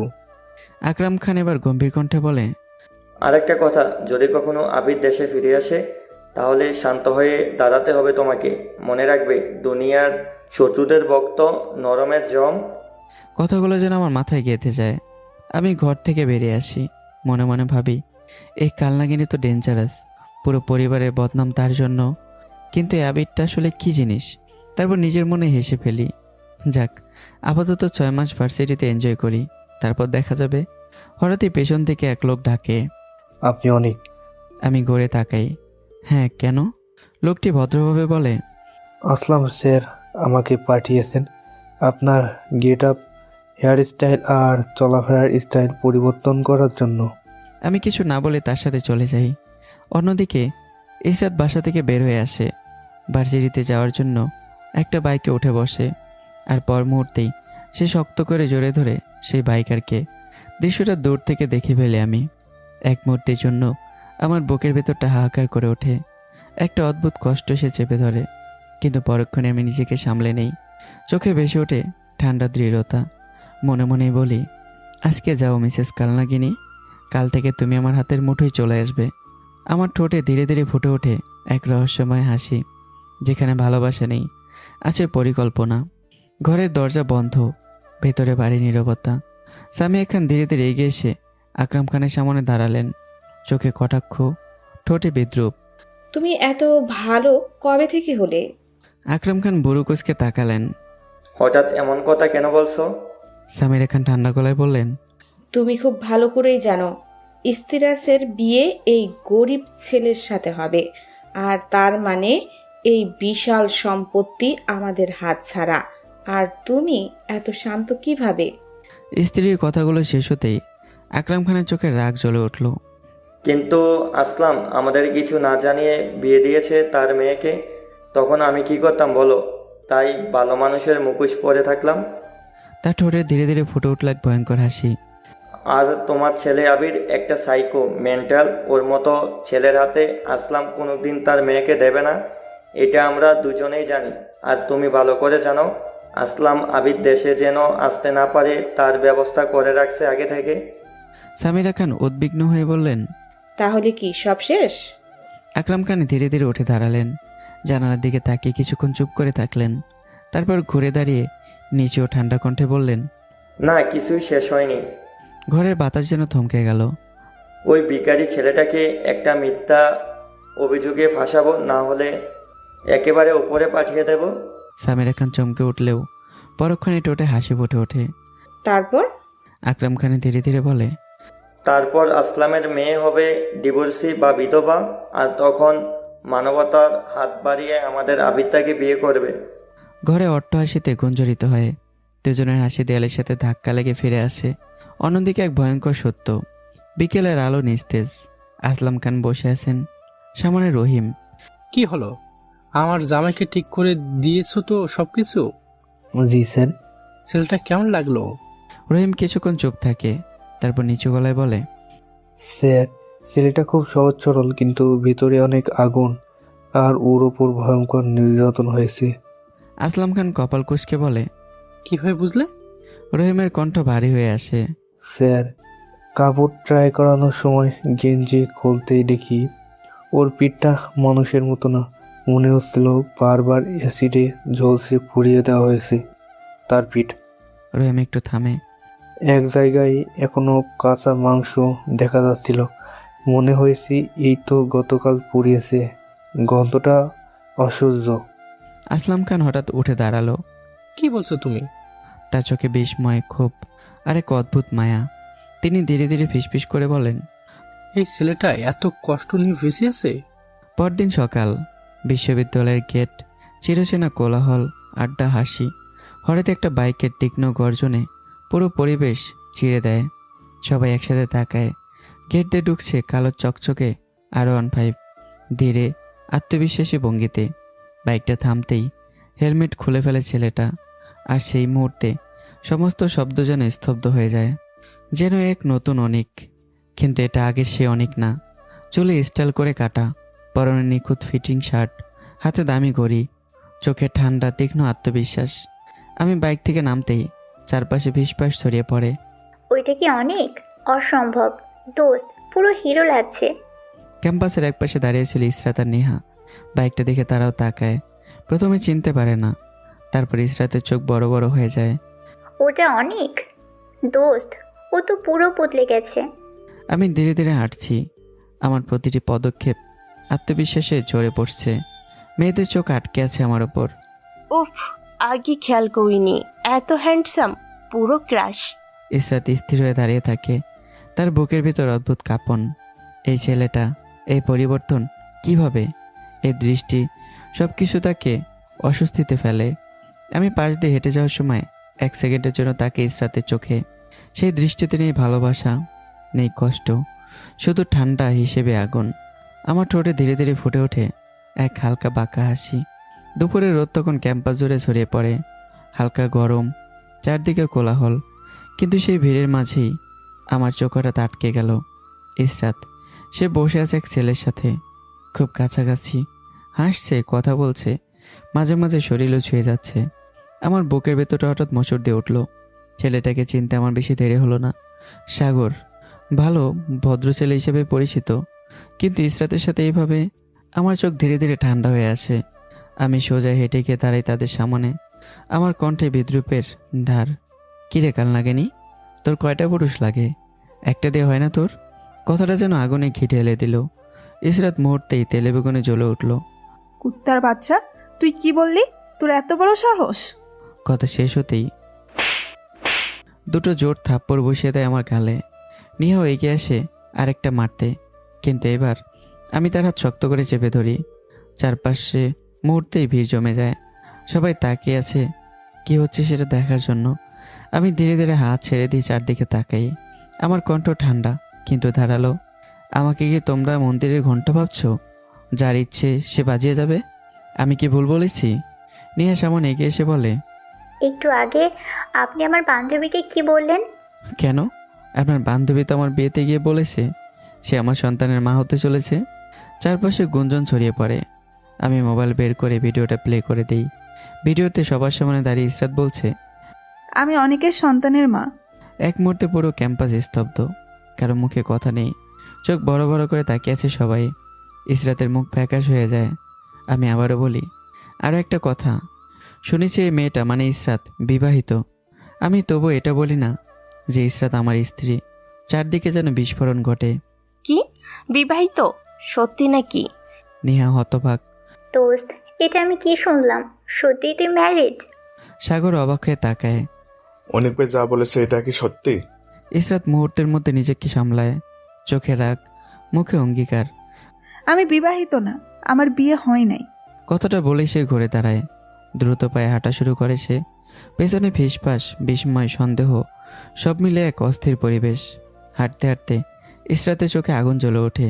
মনে মনে বলে, না, আর না, একদিনে ওকে সহ্য করতে পারছি না। সারা জীবন কিভাবে করব? তার ঠোঁট শক্ত হয়ে আসে। অনেককে এমনভাবে ভাসাতে হবে যেন সাপও মরে, লাঠিও না ভাঙে। তার চোখে তখন ভয়ঙ্কর এক পরিকল্পনা ছায়া। বাবার চোখে ওকে অপরাধী বানাবো, আর তারপর ওর সব শেষ করব। ইসরাত ঝড়ের মতো বাড়িতে ঢুকে সরাসরি তার মায়ের সামনে গিয়ে দাঁড়ায়। চোখে রাগ, অপমান আর ক্ষোভের আগুন। সব কিছু খুলে বলে, ভার্সিটিতে কি হয়েছে, আমি কিভাবে তাকে সবার সামনে অপমান করেছি। সব শুনে শারমিন খান কিছুক্ষণ নিশ্চুপ থাকেন। তারপর হঠাৎই দুটো থাপ্পড় পর ইসরাতের গালে।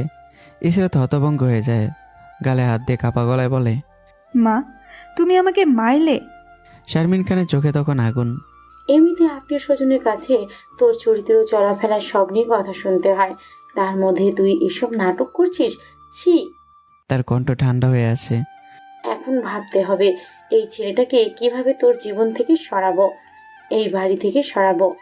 এক কথা ইসরাতের ঠোঁটে ধীরে ধীরে এক অদ্ভুত হাসি ফুটে ওঠে, কারণ তার মাও চায় আমি তার জীবন থেকে দূরে যাই। শারমিন খান সতর্ক গলায় বলেন, শোন, আপাতত ওর সাথে কোনো ঝামেলা করবি না। আর যদি তোর বাবা জেনে যায় তুই আসলে গর্ভবতী না আর প্রতিশোধ নিতে এসব করছিস, তাহলে তোকে ত্যায্যকান্না করে দিবে, সব সম্পত্তি হাতছাড়া হবে, দান করে দিবে গরিবদের। কথাগুলো শুনে ইসরাতের বুক ধুক করে ওঠে। তাহলে এখন কি করব মা? শারমিন খান দীর্ঘ শ্বাস ফেলেন। জানি না, দেখি কিছু ভাবতে পারি কিনা। তুই আপাতত চুপ থাক, আর কোনো বয়ফ্রেন্ড নিয়ে নতুন ঝামেলা করবি না। নিজের রুমের দিকে হাঁটতে হাঁটতে ইসরাতের চোখে নতুন এক আগুন জ্বলে ওঠে। না, আমি এই সম্পত্তি হাতছাড়া করব না। আমার বাবার 10,000 কোটি টাকার একমাত্র ওয়ারিশ আমি। যেভাবেই হোক অনেককে ব্যবহার করব, তারপর নিজের মতো করে সরিয়ে দেব। তার ঠোঁটে ধীরে ধীরে ফুটে ওঠে এক হিসেবি হাসি। রুমে ঢুকে সে সোজা ওয়াশরুমে চলে যায়। কিছুক্ষণ পর দরজা খুলে বেরিয়ে আসে ইসরাত, শুধু ব্লাউজ ও পেটিকোট পরে। ভেজা চুল কাঁধ বেয়ে নেমে এসেছে, জলের ফোঁটা টুপটুপ করে গড়িয়ে পড়ছে তার ত্বকের উপর দিয়ে। ভেজা উন্মুক্ত পেট, এই সৌন্দর্যে যে কোনো কঠিন থেকে কঠিন পুরুষও ঘায়েল হতে যথেষ্ট। মুহূর্তটা যেন থমকে যায়। ঠিক তখনই আমি রুমে ঢুকে পড়ি। দুজনে চোখাচোখি। আমি কিছুক্ষণের জন্য স্থির হয়ে যাই। আমার চোখে ভেসে ওঠে বিস্ময়, তারপর ধীরে ধীরে কজনা অনুভূতি। এই ইসরাত, যাকে আমি ঘৃণা করি, অবিশ্বাস করি, সে মানুষটাকে হঠাৎ যেন অন্যরকম লাগছে। মনের ভিতরে এক অদ্ভুত টান তৈরি হয়, যেন বাস্তব আর আবেগের মাঝখানে আমি আটকে আছি। আমার মনে হচ্ছে আমি ইসরাতের সৌন্দর্যের মাঝে হারিয়ে যাচ্ছি, গভীরভাবে ডুবে যাচ্ছি। কিন্তু আমি জানি না এই আকর্ষণ, এই সৌন্দর্য, এই দুর্বলতা আমাকে টেনে নিয়ে যাচ্ছে এক অদৃশ্য ফাঁদের দিকে। অন্যদিকে ইসরাত আয়নার সামনে দাঁড়িয়ে চুল মুছতে মুছতে আয়নায় আমার প্রতিচ্ছবি দেখে। তার চোখে খেলে যায় এক চতুর হাসি। ফাঁদে পড়ছো ধীরে ধীরে। একই ঘরে দুজন মানুষ। আমি কি পারবো নিজেকে ফাঁদ থেকে বাঁচাতে? কমেন্ট করে জানাবেন। আমি স্থির চোখে তাকিয়ে থেকে ইসরাতের দিকে। আমার ভেতরে সন্দেহের কাঁটা বিঁধে যায়। কি ব্যাপার, এই কালনাগিনী হঠাৎ এমন করে সামনে কেন এলো?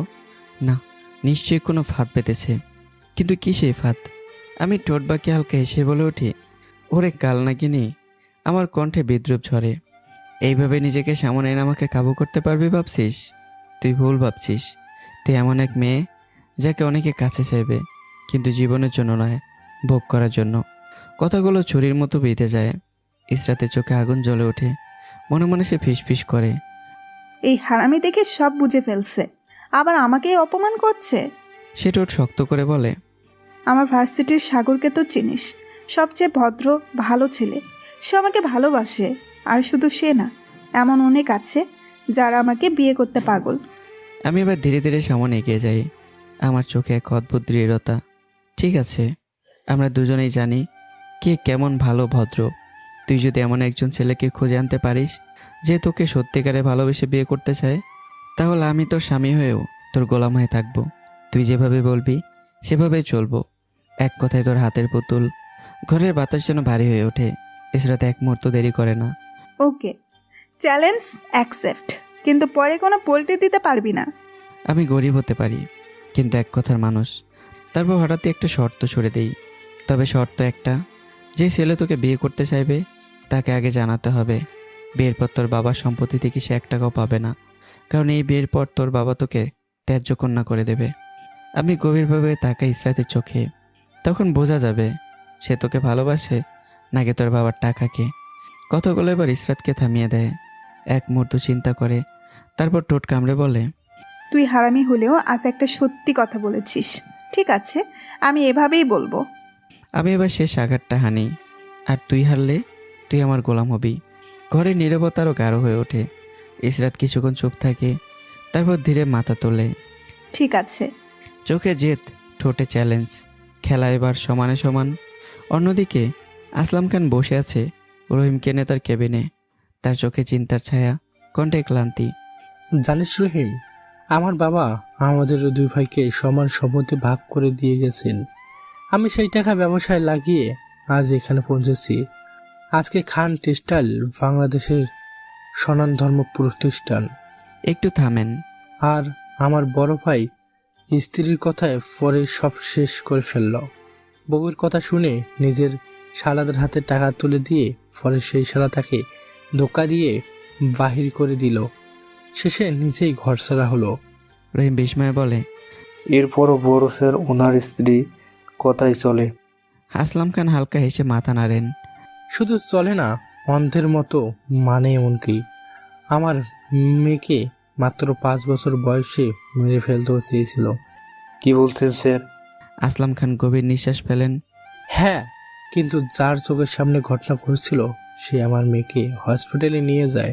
নিজের রক্ত দিয়ে আমার মেয়েকে বাঁচিয়ে ও আমাকে সবকিছু বলে। তাতেই বুঝতে পারছি এটা বড় ভাই ও ভাবির কাজ। কিন্তু সে মানুষটা পরের দিন অ্যাক্সিডেন্টে মারা যায়, প্রমাণ নেই, তাই চুপ করেছিলাম। কিছুক্ষণ নীরবতা, তারপর তিনি রহিমের দিকে তাকালো। জানিস তুই কেন সব বলি? রহিম চুপচাপ তাকিয়ে থাকে। আসলাম খান ধীরে বলেন, কারণ তুই লোভী না, স্বার্থপর না, তুই আপন। তার চোখে এবার অন্যরকম দৃঢ়তা। আর অনেককে আমি শুধু হুট করে ফিরিয়ে দেইনি, এর পেছনে কারণ আছে। তিনি নিচু গলায় যোগ করেন, ইশরাতুর বিরুদ্ধে যা বলেছে সব মিথ্যা। আমি জানি। আমি অনেক দিন ধরে এই ছেলেটার পরিবার খুঁজছিলাম। তার চোখে তখন রহস্যের ছায়া, যেন আমার জীবনের গল্প এখনই শেষ হয়নি, বরং এখানেই শুরু হতে যাচ্ছে। সকালের নরম আলো জানালার ফাঁক দিয়ে ঘরে ঢুকছে। শারমিন খান চুপচাপ ইসরাতের দিকে তাকিয়ে বলেন, কি কিছু ভেবেছিস কিভাবে এই ঝামেলা সামলাবি? ইসরাত আয়নার সামনে চুল ঠিক করতে করতে ঠান্ডা গলায় বলল, তুমি ভাবো তোমার মতো, আমি আমার মতো দেখছি। শারমিন খান কিছুক্ষণ চুপ থেকে বলল, আমি ভাবছি আবিরকে কৌশলে দেশে নিয়ে আসি। ওর পাগলামি, ওর সাইকো আচরণ দেখলেই ওই ছেলেটা নিজে থেকেই পালাবে। ইসরাত ভুরু কুঁচকে তাকালো। কিন্তু বাবা তো আবির ভাইয়ের দেশে আসার সব রাস্তা বন্ধ করে রেখেছে। শারমিন খান হালকা হাসেন। রাস্তা বন্ধ থাকলে খুলতেও জানা লাগে। তুই ভার্সিটিতে যা, আমি দেখি।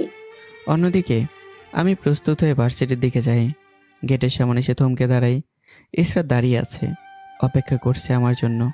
আমি ঠোঁট বাঁকাই, ঘিরে কাল নাগিনি, এভাবে দাঁড়িয়ে আছিস কেন? ইসরাত সরাসরি চোখে চোখ রেখে বলে, তোর জন্য আজ ক্লাস শেষে যারা আমাকে পছন্দ করে তাদের সবাইকে বলবো বিয়ের কথা। আমি এক মুহূর্ত তাকিয়ে থেকে বলি, ঠিক আছে। ইসরাত চলে যায়, কিন্তু আমি হঠাৎ টের পাই দূরে কেউ আমাকে দেখছে। চোখ ঘুরিয়ে দেখি আমার বাবা আমান সাহেব চুপচাপ দাঁড়িয়ে আমার দিকে তাকিয়ে আছে। আমার বুক ধুক করে ওঠে। আমি দ্রুত দৌড়ে যাই।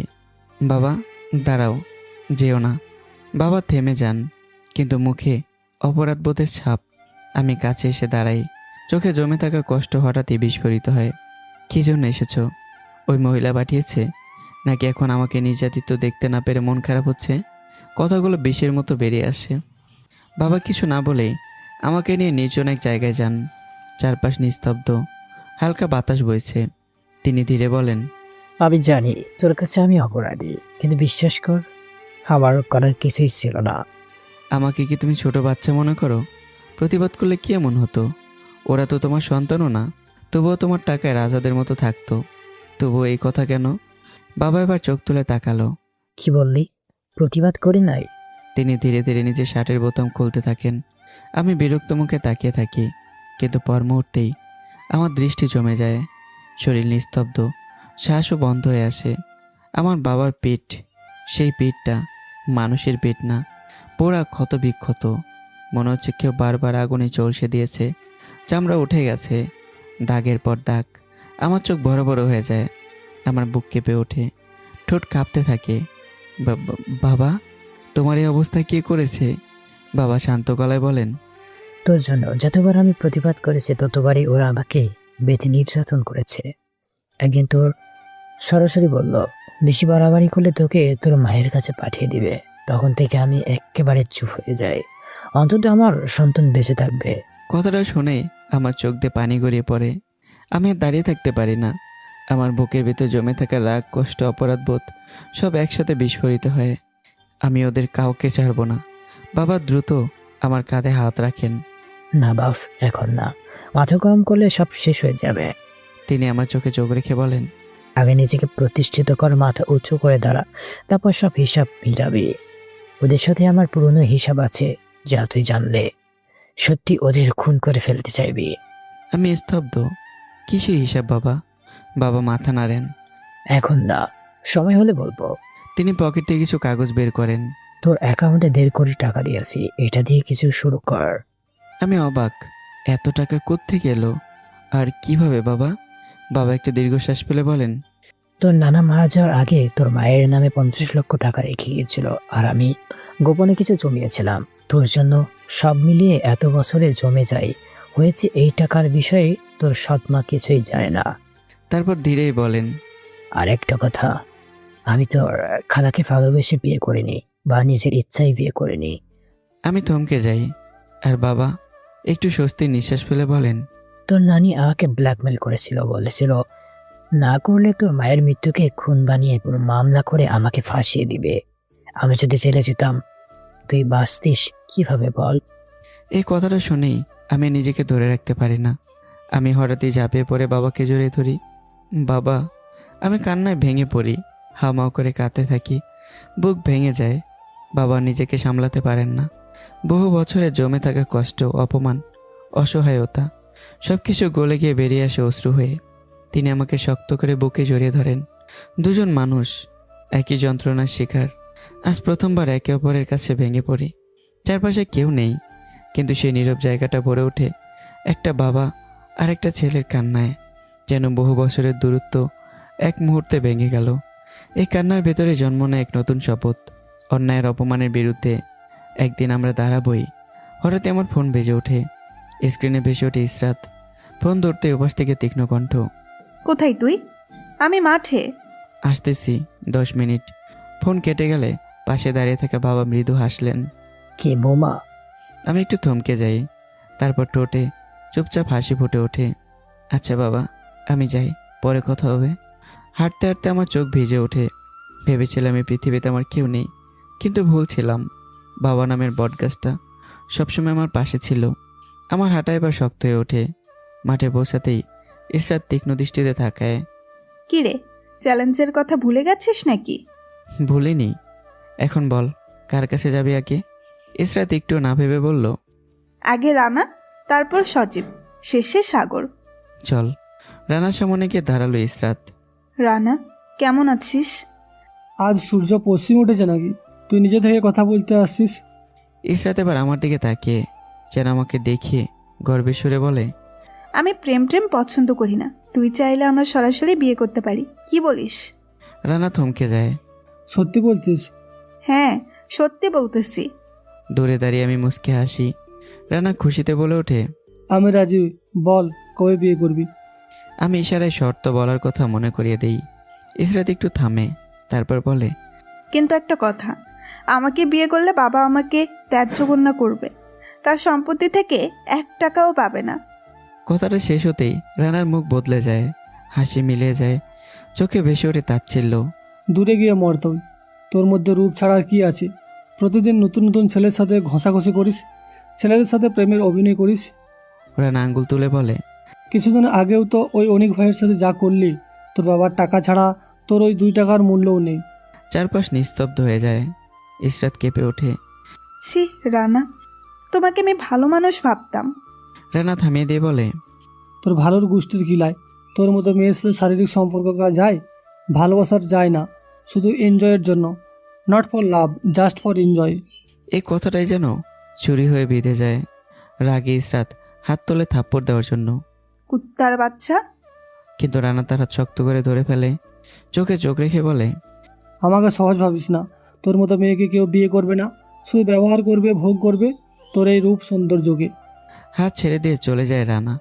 মাঠের মাঝখানে দাঁড়িয়ে থাকে ইসরাত, মাথা নিচু, লজ্জা অপমান সব মিলে সে যেন পাথর হয়ে গেছে। ঠিক তখনই পেছন থেকে ভেসে আসে হাততালির শব্দ। আমি হাসতে হাসতে বলি, দেখলি তো, তোর বাবার টাকা ছাড়া তোর কোনো মূল্য নেই। আর তোর এই সৌন্দর্য, ওটা শুধু ব্যবহার করার জন্য, ভোগ করার জন্য।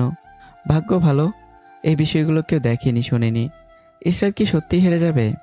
সত্যি কি ইসরাত আমার হাতের পুতুল হয়ে থাকবে, নাকি উল্টো গভীর সমুদ্রে ডুবে যাব আমি? কমেন্ট করে জানাবেন। এই গল্পের অনেক রহস্য আছে যেগুলোর জট আস্তে আস্তে খুলবে, তখন শরীরের লোম দাঁড়িয়ে যাবে। রানার পরেবার ইসরাত খুঁজে বের করলো সজীবকে। সজীবের সামনে গিয়ে দাঁড়িয়ে এক মুহূর্ত দেরি না করে বলল, সজীব, আমি তোকে বিয়ে করতে চাই। সব কিছু জেনেই বলছি। ও সব বলে। সজীবের কৌতূহল বেড়ে যায়।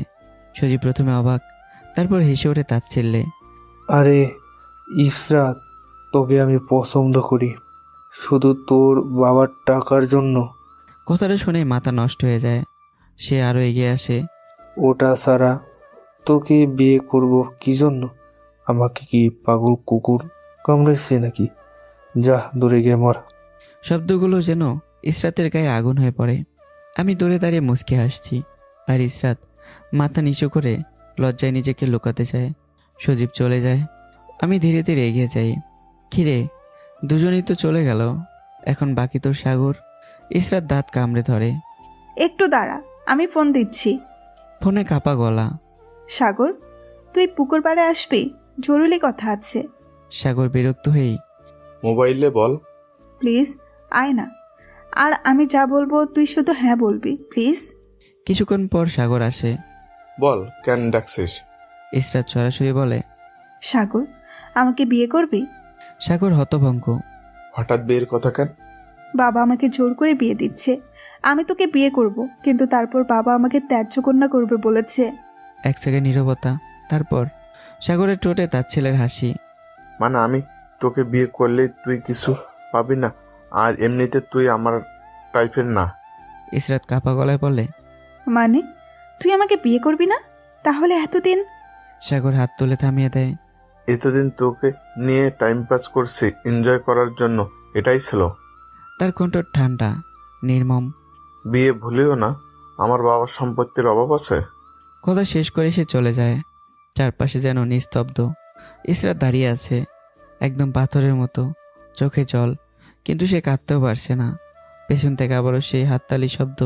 আমি হাততালি দিয়ে হাসতে হাসতে সামনে গিয়ে বলি, দেখলি তো ইসরাত, জীবনটাও তো সহজ নয়। সত্যিকারে ভালোবাসা পাওয়া খুব কঠিন। এই বলে চলে যেতে ঘুরে দাঁড়াই। ঠিক তখনই নরম একটা হাত এসে পড়ে ইসরাতের কাঁধে। সে চমকে দাঁড়ায়। মিহির চোখে কষ্ট, কিন্তু কণ্ঠে দৃঢ়তা। দোস্ত, তোর সাথে কম কথা বলি, কারণ তুই নিহার খারাপ বুদ্ধিতে চলিস। আজ তো সব দেখলাম। একটু থামে। কেন করছিস এসব জানি না, কিন্তু আজ একটা জিনিস শিখলি। ইসরাত চুপ, চোখ ভেজা। মিহি ধীরে বলে, জীবনে যদি কখনো সত্যিকারের ভালোবাসা আসে, সব অহংকার ফেলে আগলে রাখিস। টাকা রূপ সব একদিন চলে যাবে, কিন্তু যে মানুষটা তোকে মন থেকে ভালোবাসবে সে মৃত্যুর আগ পর্যন্ত তোর হাত ছাড়বে না। কথাগুলো ইসরাতের অন্তরে স্পর্শ করে ফেলে। ঠিক তখনই নিহা এসে হাজির। ইশরাত, তুই কাঁদছিস কেন? মিহি কিছু বলেছে? এরই মধ্যে আমি আবার ফিরে যাই। আমার চোখে অদ্ভুত এক দৃষ্টি। খেয়ে ইসরাত বাসায় যাবে না? ইসরাত অবাক, কারণ এই প্রথম আমি তাকে কালনাগিনী না বলে স্বাভাবিকভাবেই ডাকলাম। নিহা অবাক হয়ে বলে, কি রে ইশরাত, অনেক ভাই তোকে বাসায় যেতে বলছে কেন? একের পর এক বন্ধুরা জড়ো হয়। চারপাশে উত্তেজনা, ফিসফাস প্রশ্ন। মিহিও তাকিয়ে। কি রে, কিছু বল। আমি এবার আরও কাছে যাই। চোখে চোখ রেখে বললাম, শুনতে পাওনি? বাসায় যাবে না?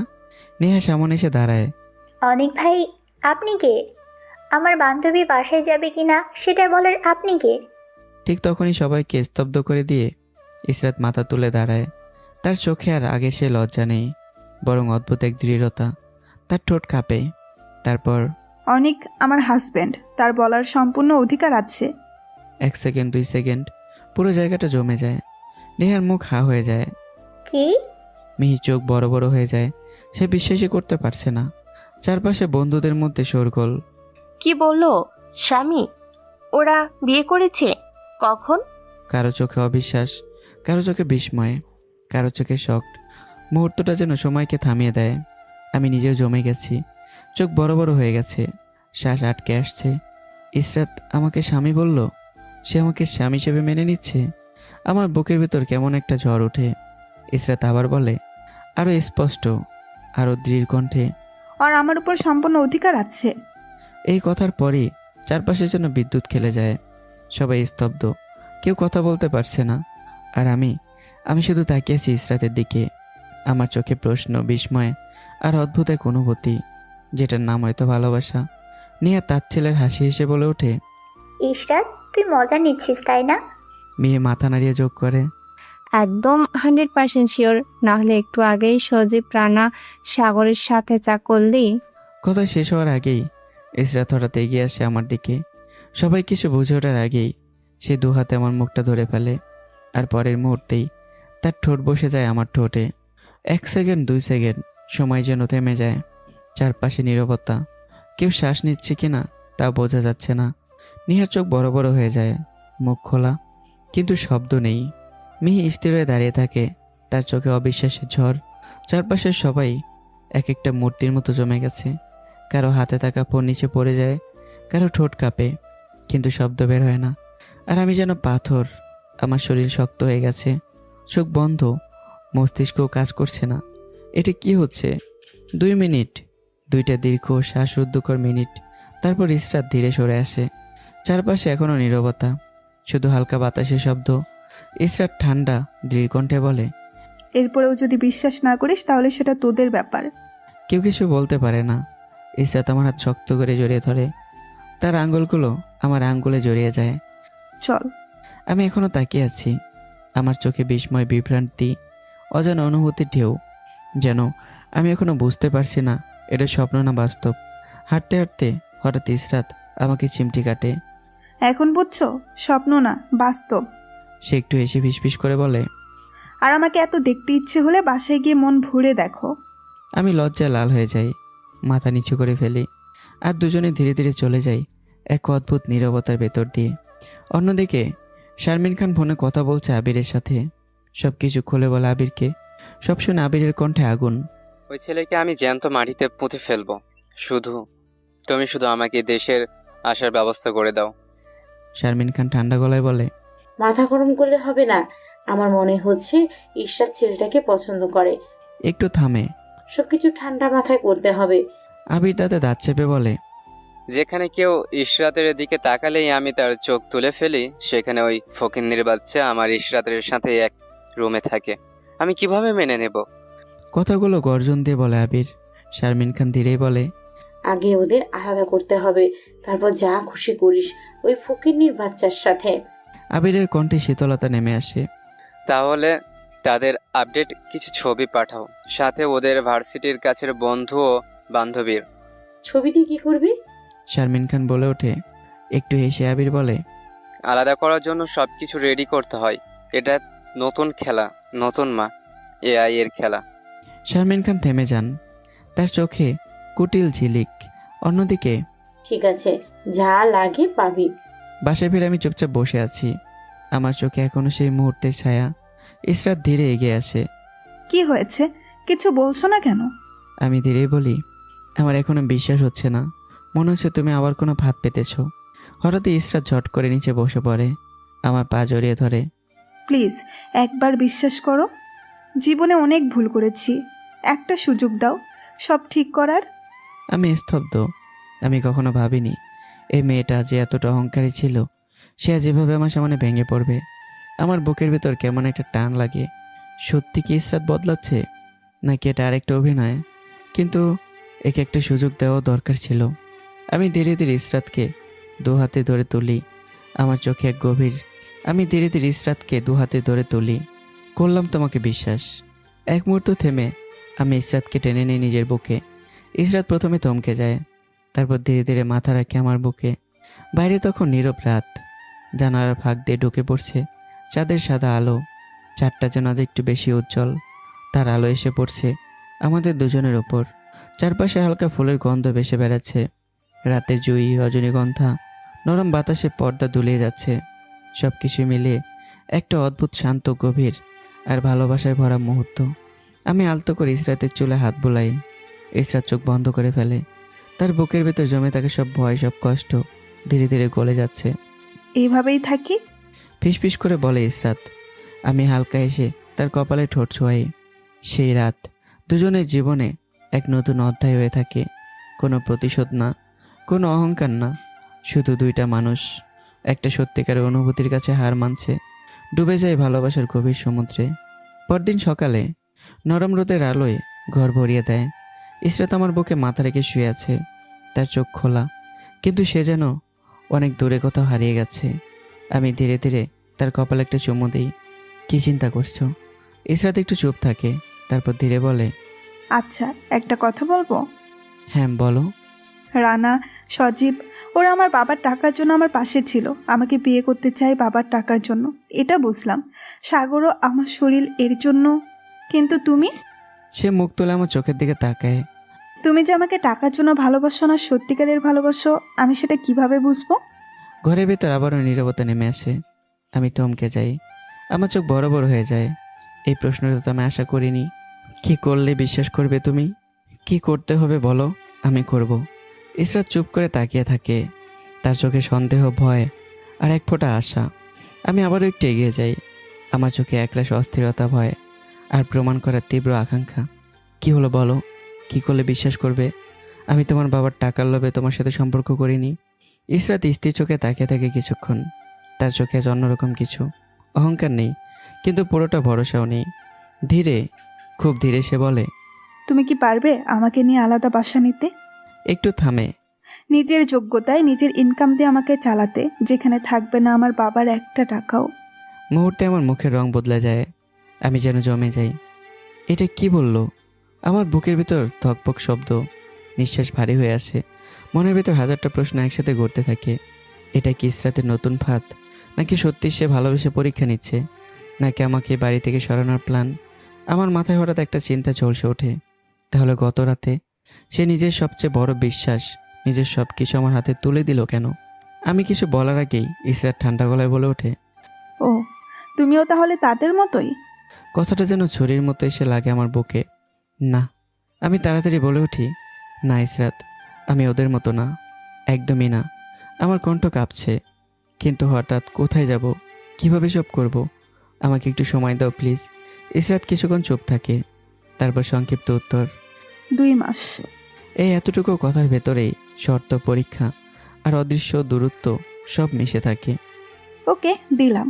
ইসরাত উঠে যায়, ওয়াশরুমের দিকে হেঁটে যেতে থাকে, আর আমি সেখানে বসে থাকি, নড়তে পারি না। আমার মাথার ভেতর ঘুরছে শুধু একটাই প্রশ্ন, ইসরাত আসলে কি চায়?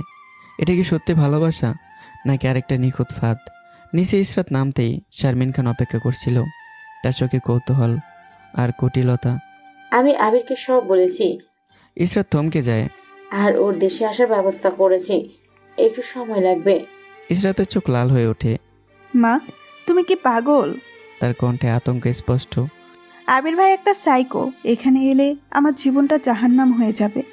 শারমিন খান ঠান্ডা গলায় বলেন, আরে আবির তোকে ভালোবাসে, তাই একটু পাগলামি করে। ইসরাত চিৎকার করে বলে ওঠে, এটা ভালোবাসা না, এটা অতিরিক্ত বাড়াবাড়ি, এটা মেন্টাল সাইকোপনা। ইসরাত থামাতে পারে না। অর্জন, আমি কারোর সাথে কথা বলতে পারতাম না, কলেজে কেউ আমার পাশে দাঁড়াতো না, সবাই ভয় পেত। একটু থামে, তার কণ্ঠ ভারী হয়ে আসে। এখন ভার্সিটিতে কেউ জানে না আবির ভাইয়ের কথা, আমি একটু স্বাভাবিকভাবে বাঁচতে পারছি।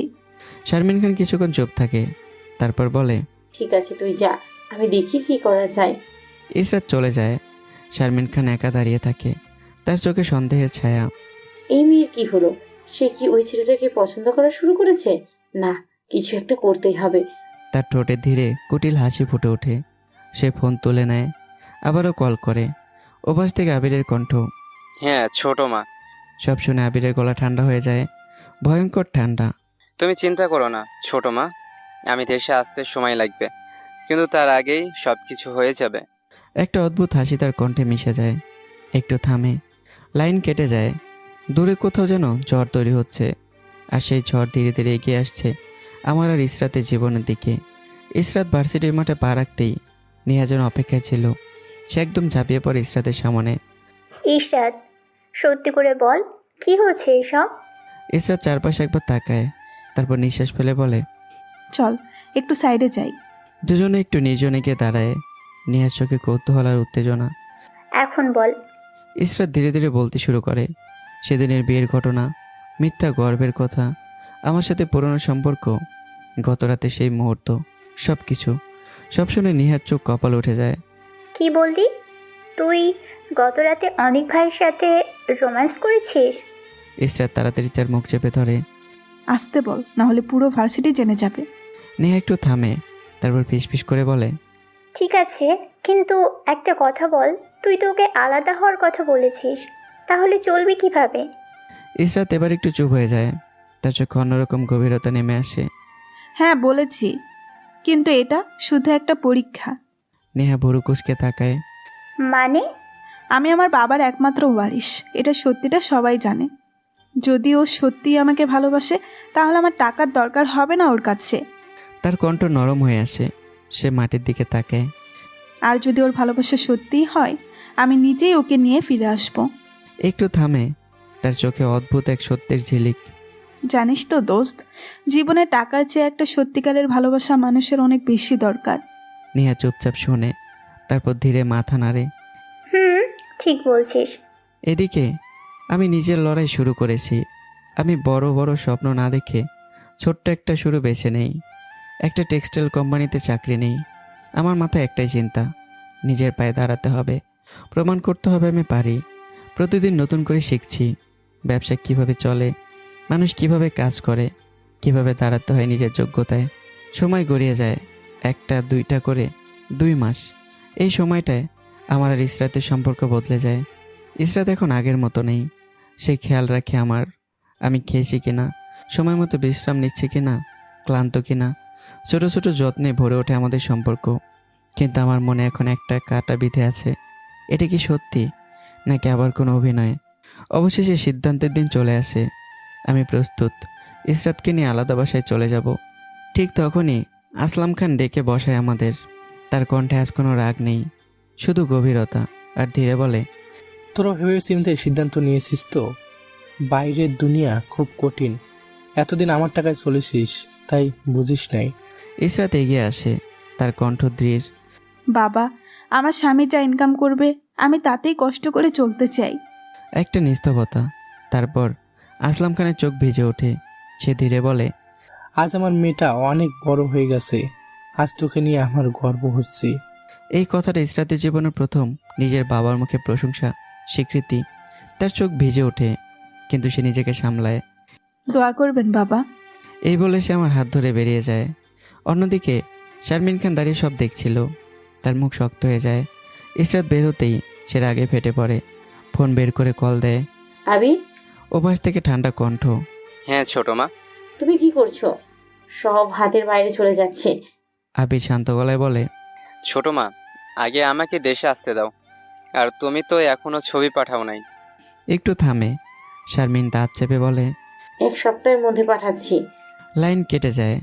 ওপাশে আবিরের ঠোঁটে ধীরে ধীরে একটা ভয়ঙ্কর হাসি ফুটে ওঠে। আর এদিকে আমি আর ইসরাত নতুন জীবনের পথে পা বাড়াচ্ছি। ছোট্ট 2 রুমের একটা বাসা, নতুন রং করা দেয়াল, জানালার পাশে পাতলা পর্দা, এক কোণে ছোট্ট একটা রান্নাঘর।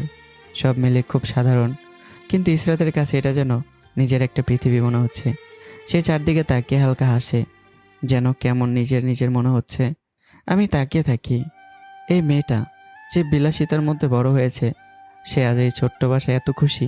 হঠাৎই ইসরাতের মাথা ঘুরে ওঠে। সে দেয়ালে হাত রাখে। এরপরই একটার পর একটা বমি। আমি ভয় পেয়ে যাই। ইসরাত, তোমার কি হয়েছে? আমি দৌড়ে বাড়িওয়ালার বউকে ডেকে আনি। মহিলা এসে সব দেখে হালকা এসে বলে, আরে বাবা, ভয় পাওয়ার কিছু নেই। তোমার স্ত্রী গর্ভবতী, তোমরা মা বাবা হতে যাচ্ছ। মুহূর্তেই সময় থেমে যায়। আমি স্থির হয়ে দাঁড়িয়ে থাকি। আমার চোখ বড় বড় হয়ে যায়।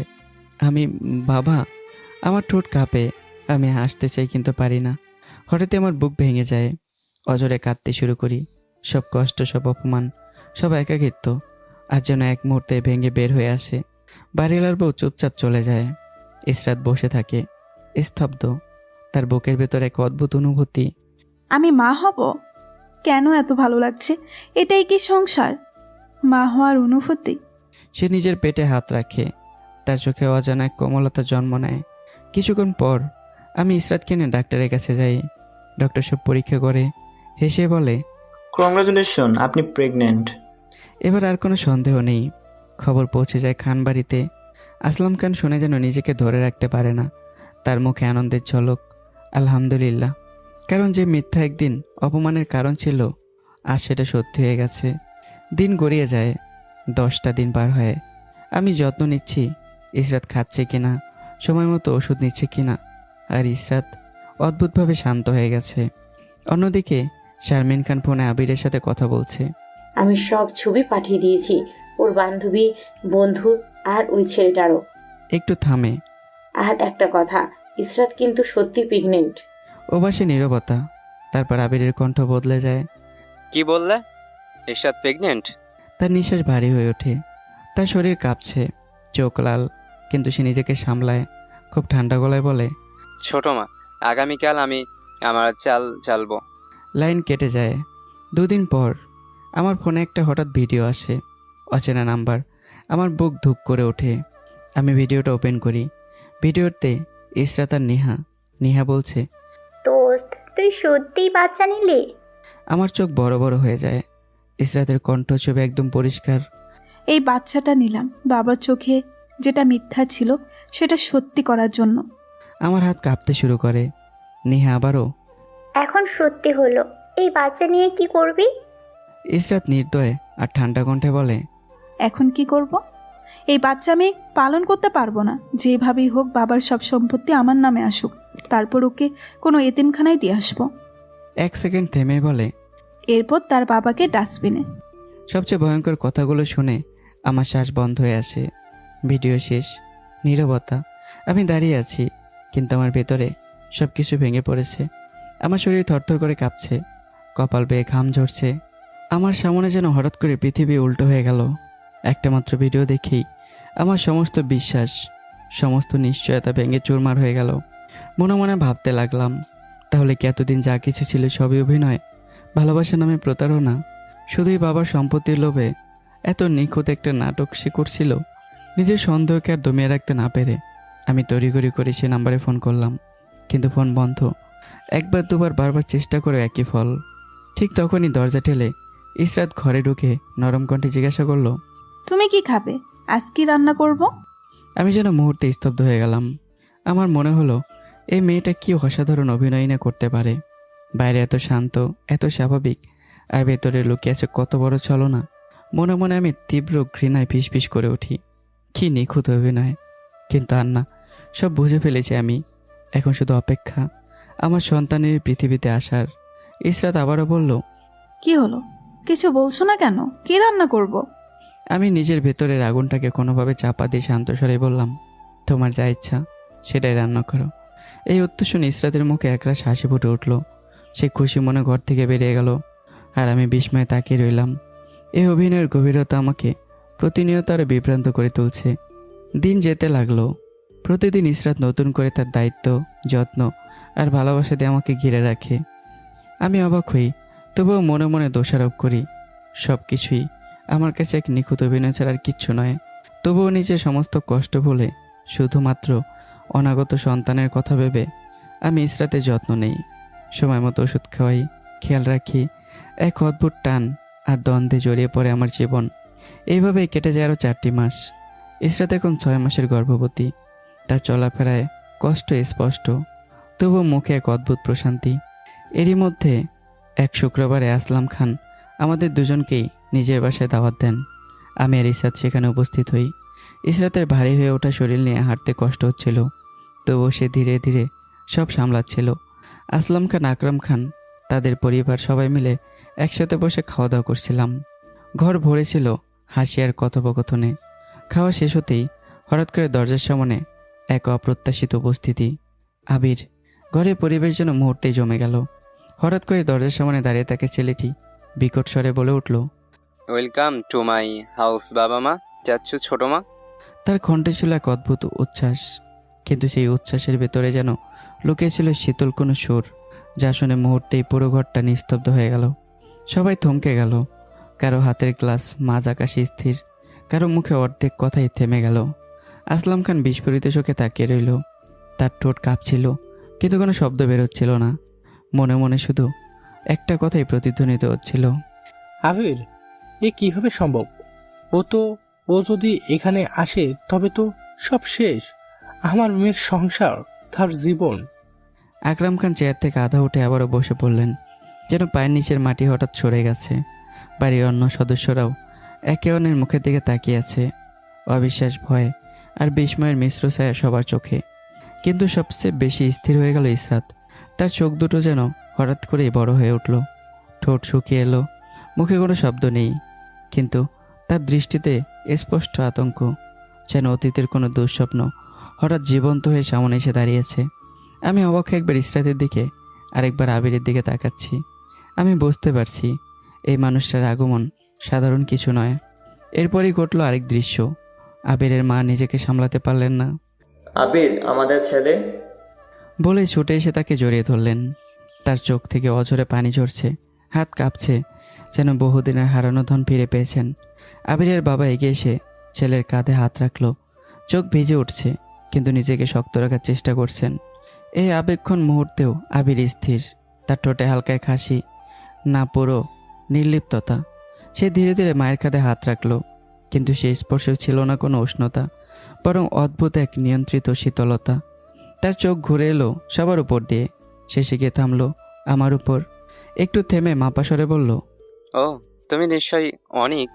তার কণ্ঠে কোনো রাগ নেই, কোনো প্রশ্ন নেই, বরং এমন এক স্বাভাবিকতা যা অস্বাভাবিকভাবেই ভয়ঙ্কর। ভালো হয়েছে তুমি আছো, পরিবার তো সম্পূর্ণ থাকলো। কথাগুলো সাধারণ, কিন্তু ভেতরে লুকিয়ে ছিল এমন এক ইঙ্গিত যা ঘরের বাতাসকে আরো ভারী করে তুলল। ইসরাতের বুকের ভিতর দকপক শব্দ যেন বাইরে পর্যন্ত শোনা যাচ্ছিল। সে বুঝতে পারছে ঝড়টা এখনই শুরু হলো। আর আবির, সে যেন সেই ঝড়েরই নীরব নিয়ন্ত্রক, ঠান্ডা মাথার এক খেলোয়াড়, যে প্রতিটি চাল খুব হিসেব করে দেয়, আর যার পরবর্তী পদক্ষেপ কারো পক্ষে আন্দাজ করা সম্ভব নয়। আবির ধীরে ধীরে সামনে এগিয়ে এলো। তার মুখে একটু উত্তেজনা নেই, নেই কোনো বিস্ময়ে, বরং অস্বাভাবিক শান্ত এক অভিব্যক্তি। সে আমার সামনে দাঁড়িয়ে খুব স্বাভাবিক ভঙ্গিতে হাত বাড়িয়ে দিল। হ্যালো, আমি অনেক। আমি তোমার স্ত্রী ইশরাতের কাজিন আবির। কথাগুলো এতটাই সহজ, এতটাই স্বাভাবিক, যেন এটাই হওয়া উচিত ছিল। আমি কিছুটা দ্বিধা নিয়ে হাত বাড়িয়ে দিলাম। হায়, আমি অনিক। দুজনের হাত মেলানোটা ছিল খুবই সাধারণ একটি দৃশ্য, কিন্তু সেই সাধারণতার ভিতরে লুকিয়েছিল এক অদ্ভুত অস্বস্তি, এক চাপা ভয়, যা পুরো ঘরের বাতাসকে ভারী করে তুলল। কারণ আবিরের এই আচরণ স্বাভাবিক না। যে মানুষটা হঠাৎ করে এতদিন পর ফিরে এলো, যার আগমনে সবার মুখের রং বদলে গেল, সে কিভাবে এত সহজভাবে ইসরাতের স্বামীকে মেনে নিতে পারে? এই প্রশ্নটাই যেন নিঃশব্দে সবার মনে ছড়িয়ে পড়ল। ইসরাতের বুক কেঁপে উঠল। সে জানে এই মানুষটা এমন না। তার এই শান্ত মুখ, এই সহজ ভঙ্গি, সবই একটা মুখোশ। তার মনে একটাই কথা ঘুরপাক খেতে লাগলো, আবির এত সহজভাবে মেনে নিচ্ছে? না, এটা আবির হতে পারে না। ও কখনো এমন ছিল না। তাহলে ও কি কিছু পরিকল্পনা করছে? তার হাতের আঙ্গুলগুলো অজান্তে কাঁপছিল। চোখ নামিয়ে রাখলেও সে অনুভব করছিল আবিরের দৃষ্টি তার উপরেই স্থির। অন্যদিকে আসলাম খানের অবস্থা আরও শোচনীয়। তার কপালে ঘাম জমছে। তিনি ভালো করেই জানেন আবির যদি চুপ থাকে সেটাই সবচেয়ে ভয়ঙ্কর। মনে মনে তিনি আতঙ্কে ভেঙে পড়ছিলেন। ও কিছু বলছে না কেন? কোনো প্রশ্ন করছে না কেন? ইশরাতের বিয়ে, তার স্বামী সবকিছু এত সহজে মেনে নিচ্ছে? না না না, এটা ঝড়ের আগে নিস্তব্ধতা। আবির কখনো এমন না। ও চুপ মানেই ও কিছু বড় কিছু করবে। আকরাম খানও গম্ভীর হয়ে গেলেন। তিনি একবার ছেলের দিকে আর একবার আমার দিকে তাকাচ্ছেন, কিন্তু কিছুই বুঝে উঠতে পারছেন না। ঘরের অন্য সদস্যদের মধ্যেও এক অদ্ভুত অস্বস্তি ছড়িয়ে পড়েছে। কারো মুখে কথা নেই, কিন্তু সবার চোখে একই প্রশ্ন। আর আবির, সে হাত ছাড়ার পরও আমার দিকে তাকিয়ে রইল কয়েক সেকেন্ড। তার ঠোঁটের কোণে ধীরে ধীরে ফুটে উঠল এক মৃদু হাসি, না খুব বড় না খুব ছোট, কিন্তু অস্বাভাবিকভাবে স্থির। তার চোখে ছিল না কোনো আবেগ, ছিল শুধু হিসেব, পরিমিত ঠান্ডা হিসেব। সে ধীরে ধীরে বলল, তোমাদের দেখে ভালো লাগছে সত্যি।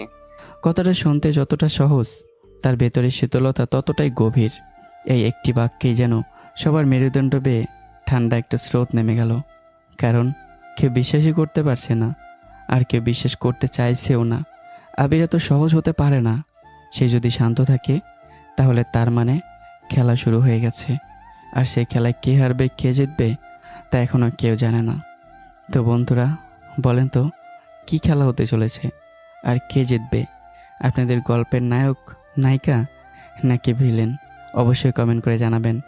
আর আগামীকালকে ইনশাল্লাহ এই গল্পের দ্বিতীয় পর্বসহ পুরো পর্ব একসাথে করে দেওয়া হবে, সেখানেই সব জানতে পারবেন। আজ এ পর্যন্তই। কেমন হয়েছে গল্পটা কমেন্ট করবেন। দেখা হচ্ছে আবারও। ভালো থাকবে, সুস্থ থাকবে। আল্লাহ হাফিজ।